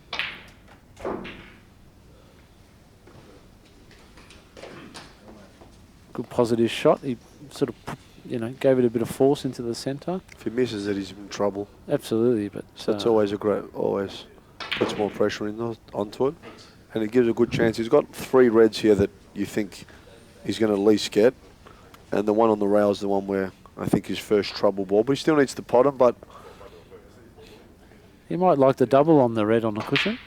He lands on underneath it. Yeah, definitely. He is quite a good doubler, so. Or he has a go at a lot of doubles anyway. And look, he's a pool player, as you said. I'm looking. There's a lot of pool players out there that should start playing snooker, so we should cross-promote the sports, because there's a lot of, potential players that we can get from the sport to start playing snooker. And unfortunately, a lot of pool tournaments or snooker tournaments clash with each other. And we... Excuse me. So I should be. Jeez, brother.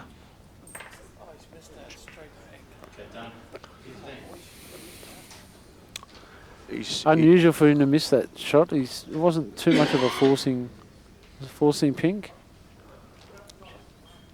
Cheers, coach.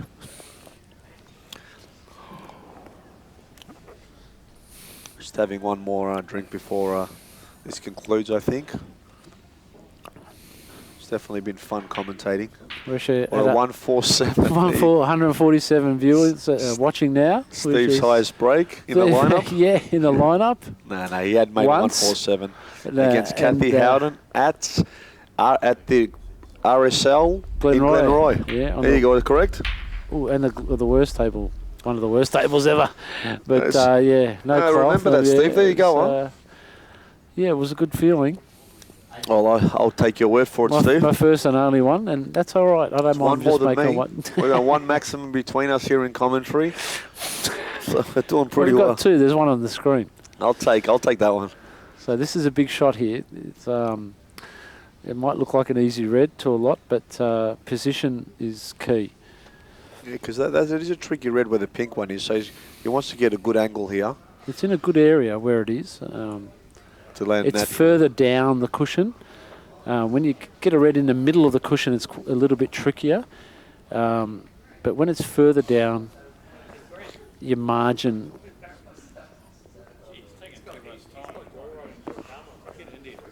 It's an important shot. Positional play is an important shot here.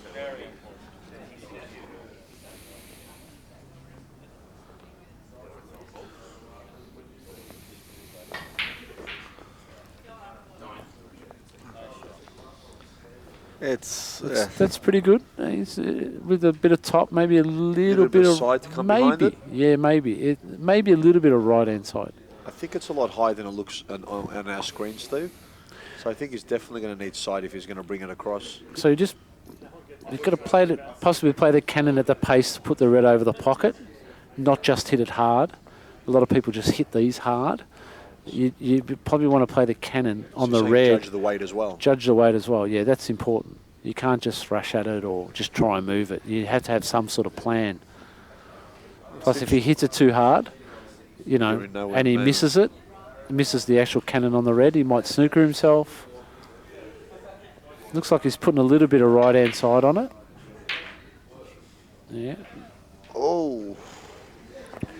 Well, Kurt's going to be in a bit of trouble here, I think. Can he hit that full ball? I think he can, yeah. If he can, he's, screw back with a bit of right-hand side off the cushion, he's stuck. Now he's, definitely. Yeah, he's a bit of right-hand side. Tell you what. Doesn't matter, really. If he pots the ball, it's okay. It's It's amazing because you play that shot, you're going to miss it most times if you go for it. You go down to snooker and you get it in clean as a whistle, huh? It actually doesn't really make a big difference because... He's probably possibly just made the snooker a little bit harder, that's all. That's better, yeah. It's only a one cushion snooker, so... The brown's safe, the pink's safe, the blue's reasonably safe. He's played that well. He's played that very well. So, snooker.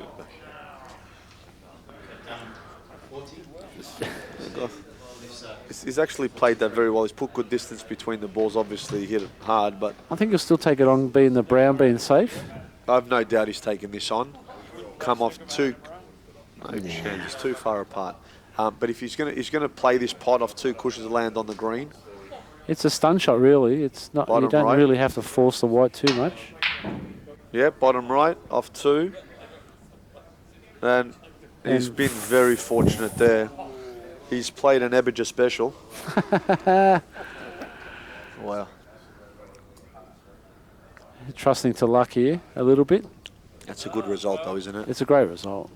It's not critical, though. It wasn't a massive fluke because the brown and the blues sort of pretty much safe. Yep. He's only given away 5 points. If you. That's right. That's 6. Oh, no. So Steve leads by 7 points. There's 27 left. Yeah, it's... You're right, it wasn't a massive fluke, Steve, in the context of where the balls are, but it's more of a momentum punch than anything, I think. Well, I think if he misses it a few times, it could swing a little bit. It just...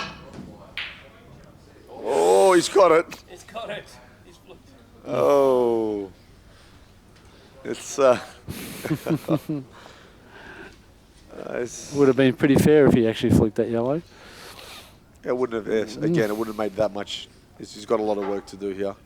He'd go around the angles, 9. possibly off 3 cushions. He still needs the blue, so he's got some. Even if he lands on this, he still needs the blue and the brown. It's tricky. Yeah.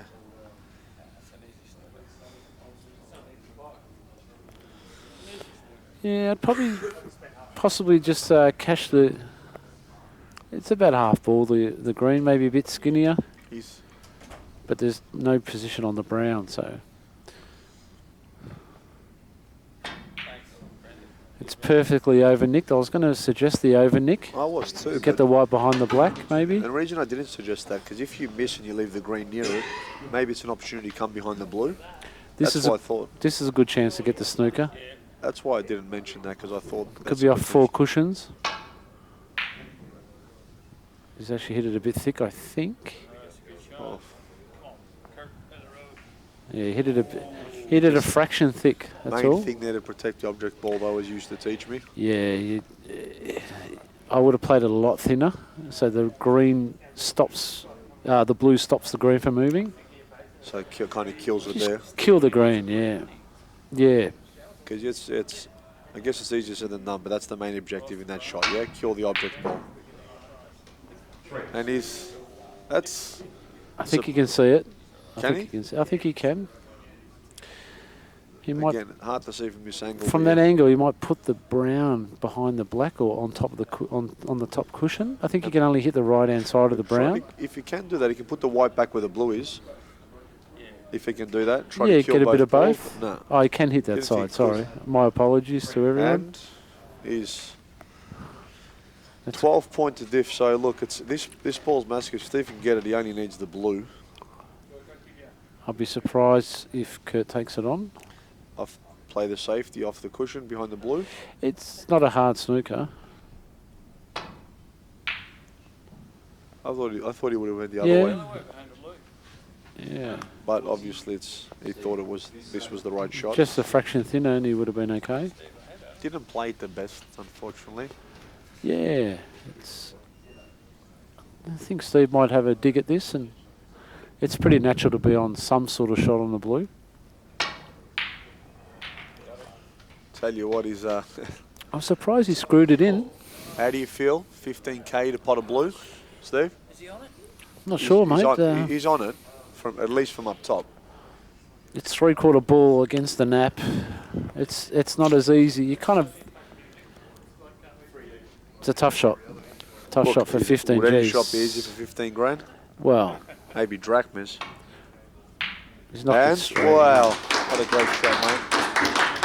He Better did. get out of here, Steve, before they're going to give him the cash. I don't think he got a car. Actually, Paris took my car. Yeah, he sure did. So, what are we? We're 15 down plus a Porsche.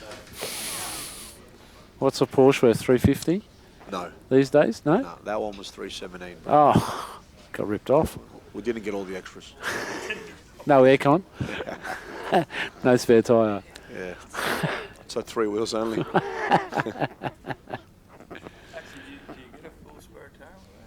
Not sure. I'll look in the boot. He's got no angle on this pink, so it's actually tough to get the snooker. We'll say, again, congrats to all the 12 players who qualified and made this event. And thank all the officials, all the referees, and everyone who was involved. Without them, we wouldn't be able to get that on. We've hit 172. Dan from Cue Ball TV always does a great job, supports our events. Beautiful. So RACV, everyone who was involved, if I left anyone out, I apologise. Thank you for all making this event possible. Steve Mifsud, 2018 Masters champion, 15 grand richer, and a few more friends after tonight, I will say. So stay tuned to the next event, Reventon International, Reventon Classic, plus the Masters next year. On behalf of myself, my team, Steve Eberger and everyone, thank you for watching. 173, we will reach new heights in 2019. Thank you. Thanks, Chris. Thanks for your time. Appreciate it. Thanks for letting me commentate. And thanks, Dan. It's an awesome job, mate. It's so clear. But say hi to your mother for me. Exactly. Bye. Thanks, guys. See you next year. Bring over the Bye-bye. trophies so that they can be seen in their glory. There's a perpetual trophy, which is called the Neil Robertson Trophy, and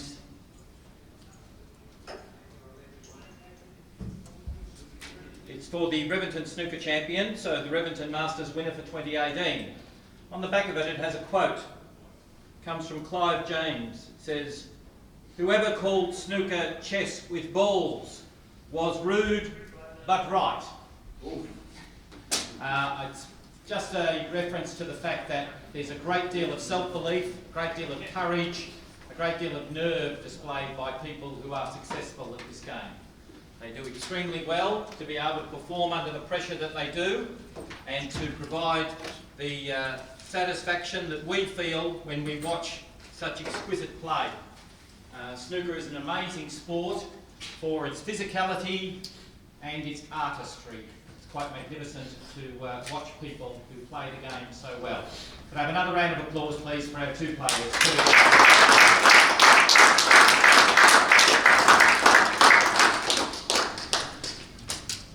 I'd like to ask Chris Christophe to come forward, and first thing I'd like to say, Chris, is that everybody here is extremely appreciative of all that you've done for our sport. We're extremely appreciative of this whole event and the manner in which you've organised it and arranged it. There have been 12 players competing in this event over this weekend. All 12 players have put in $100 each, and $1,200 will be donated to the White Ribbon Foundation in the name of Chris Christophe. Well done.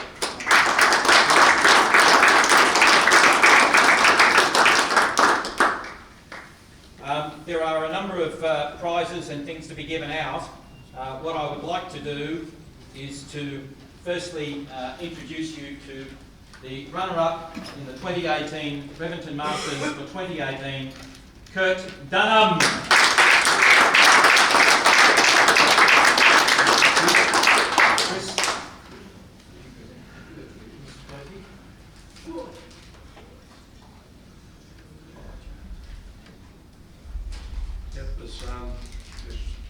Kurt, well played. Unfortunately, you're one short, but you're a great player, great champion. We're rapt to have you back in Australia playing, and it's a small consolation, but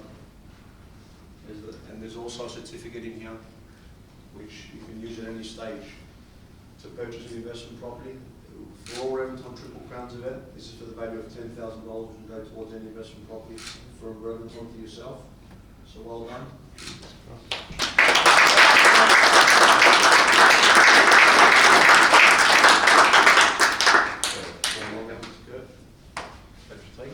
I'll take that this week. I won't say too much, just say well done to Steve. He played two for me there in the final. Just a big shout out to Chris for the opportunity to at least have a crack at playing for this kind of money. You know, a few years ago it was unheard of to even think about having a tournament like this. The referees, everyone's helped out all weekend. RACB for always putting this up here, and everyone for hanging around. Cheers.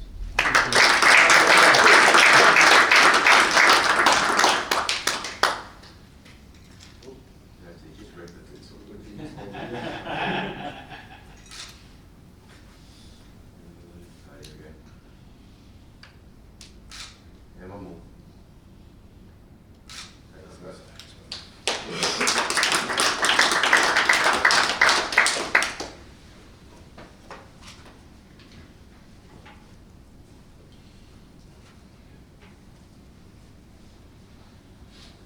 Chris, I'd like to present to you the winner of the Reventon Masters for 2018, Steve Mifsud.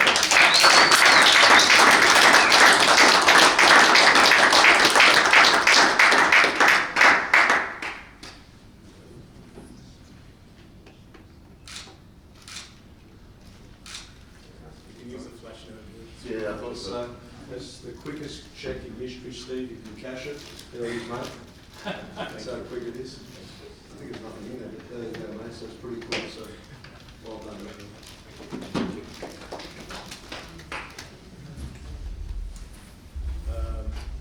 Firstly, I'd like to say commiserations to Kurt.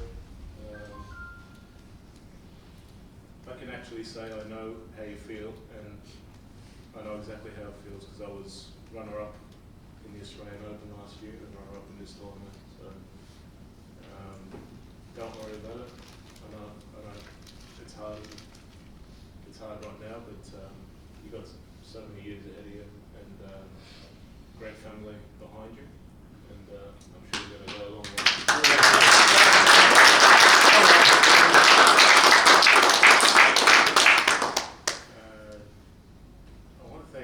Dan Lynch as well, because I've made a few of these speeches and I always forget to thank Dan.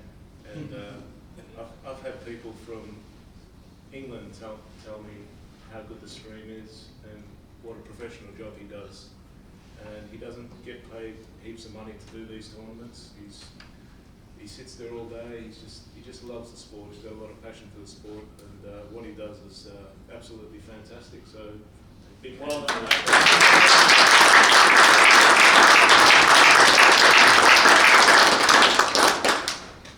To the main man, Mr. Chris Christophe, you've done just massive things for the sport, mate, for a long time. We just love having you around through our junior days. You know, I know close friends with Neil and close friends with every snooker player in Australia, and we really appreciate what you've done, mate. Thank you very much.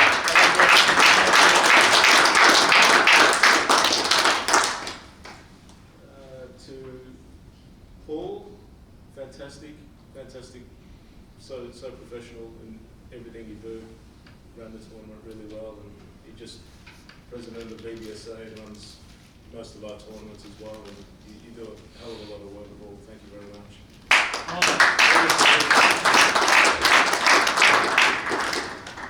All the referees, thank you very much, Larry, for all your work this weekend.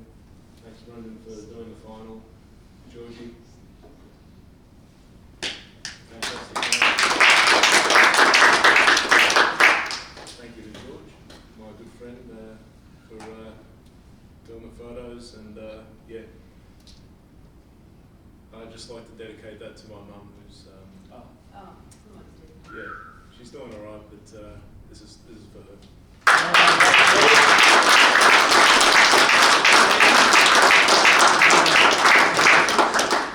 Couple things, Steve. That's the trophy for you to keep, and this gift certificate for this My goal is, as I've mentioned many occasions, I want one of our events to be worth 20, 30, 40,000 plus 10k for a deposit. You're getting to get into the property market, so that's my goal. Awesome, mate. Thank you. So well done.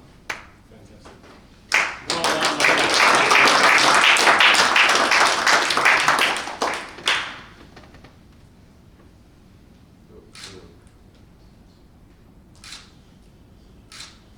Just want to finish up, if I can, just say a couple of things. You did mention Dan Lynch it's a mainly a love job, but all the referees, all the tournament directors, they get paid way under what they should, so they all do it for the love of the sport.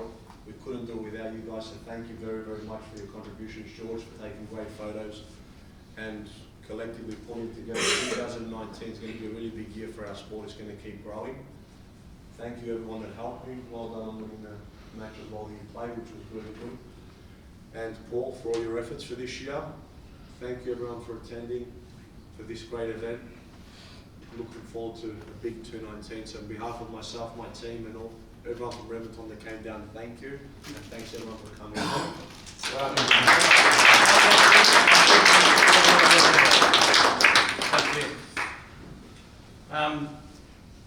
During the course of the main event, we've had a century break made by Aaron Marnie, and as a result, Aaron receives $500 for the highest break, and this trophy, as the Reventon Masters Triple Crown highest break, $500 to Aaron Marnie for a break of 102.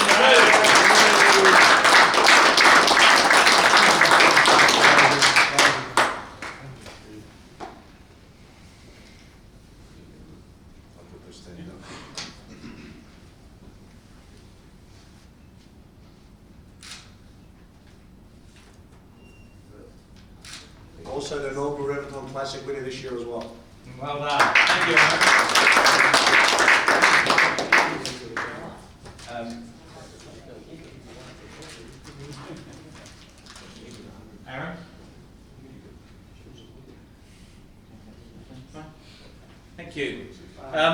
Earlier today, at the same time as the semi-finals were being played, we had a magnificent 1-for-7 tournament being run. It was to enable the other 8 players that were not in the semi-finals to play, and some people played exquisitely. It was magnificent to see the manner in which people were able to perform, and the 1-for-7 format is really quite thrilling to watch. I apologise to the 4 semi-finalists for the fact that we made a lot of noise in the middle of the room while they were competing very hard at opposite ends of the room. But the winner of the 1-for-7 event, and therefore the receiver of $1,000, is Joel Younger.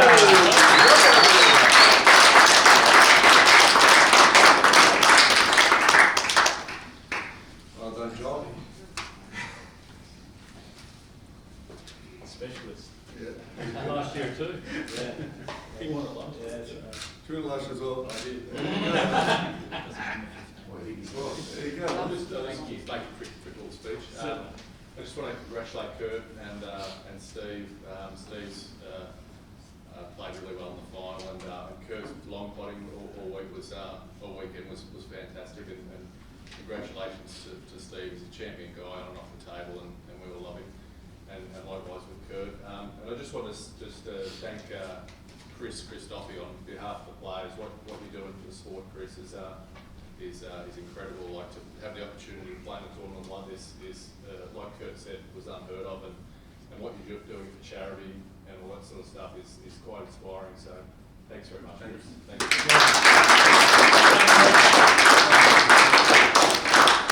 Thank you. As part of our 12-man field, we've had 3 players who've travelled from interstate. Could I ask Tyson Crinnis, Ben Judge and Hassan Purdy to come forward, please? Hassan's not here, so I'll take it. it's going to go to White Ribbon Foundation. So thanks, Hassan. Tyson, here you go, mate. Thank you very much, Ben. Thank you. $22.50 we donated for this event to the White Ribbon Foundation, and totaling $10,266 this year. So great effort. Thank you, everyone. Well done.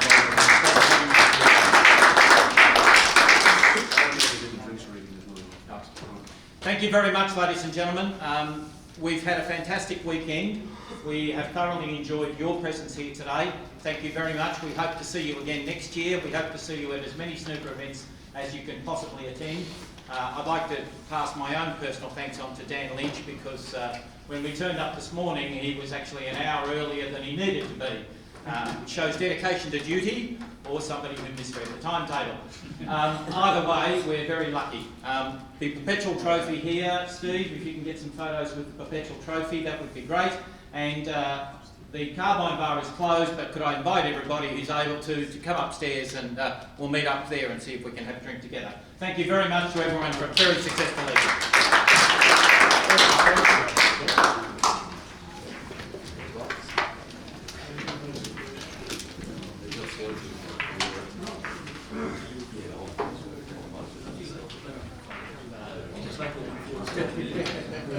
You don't want to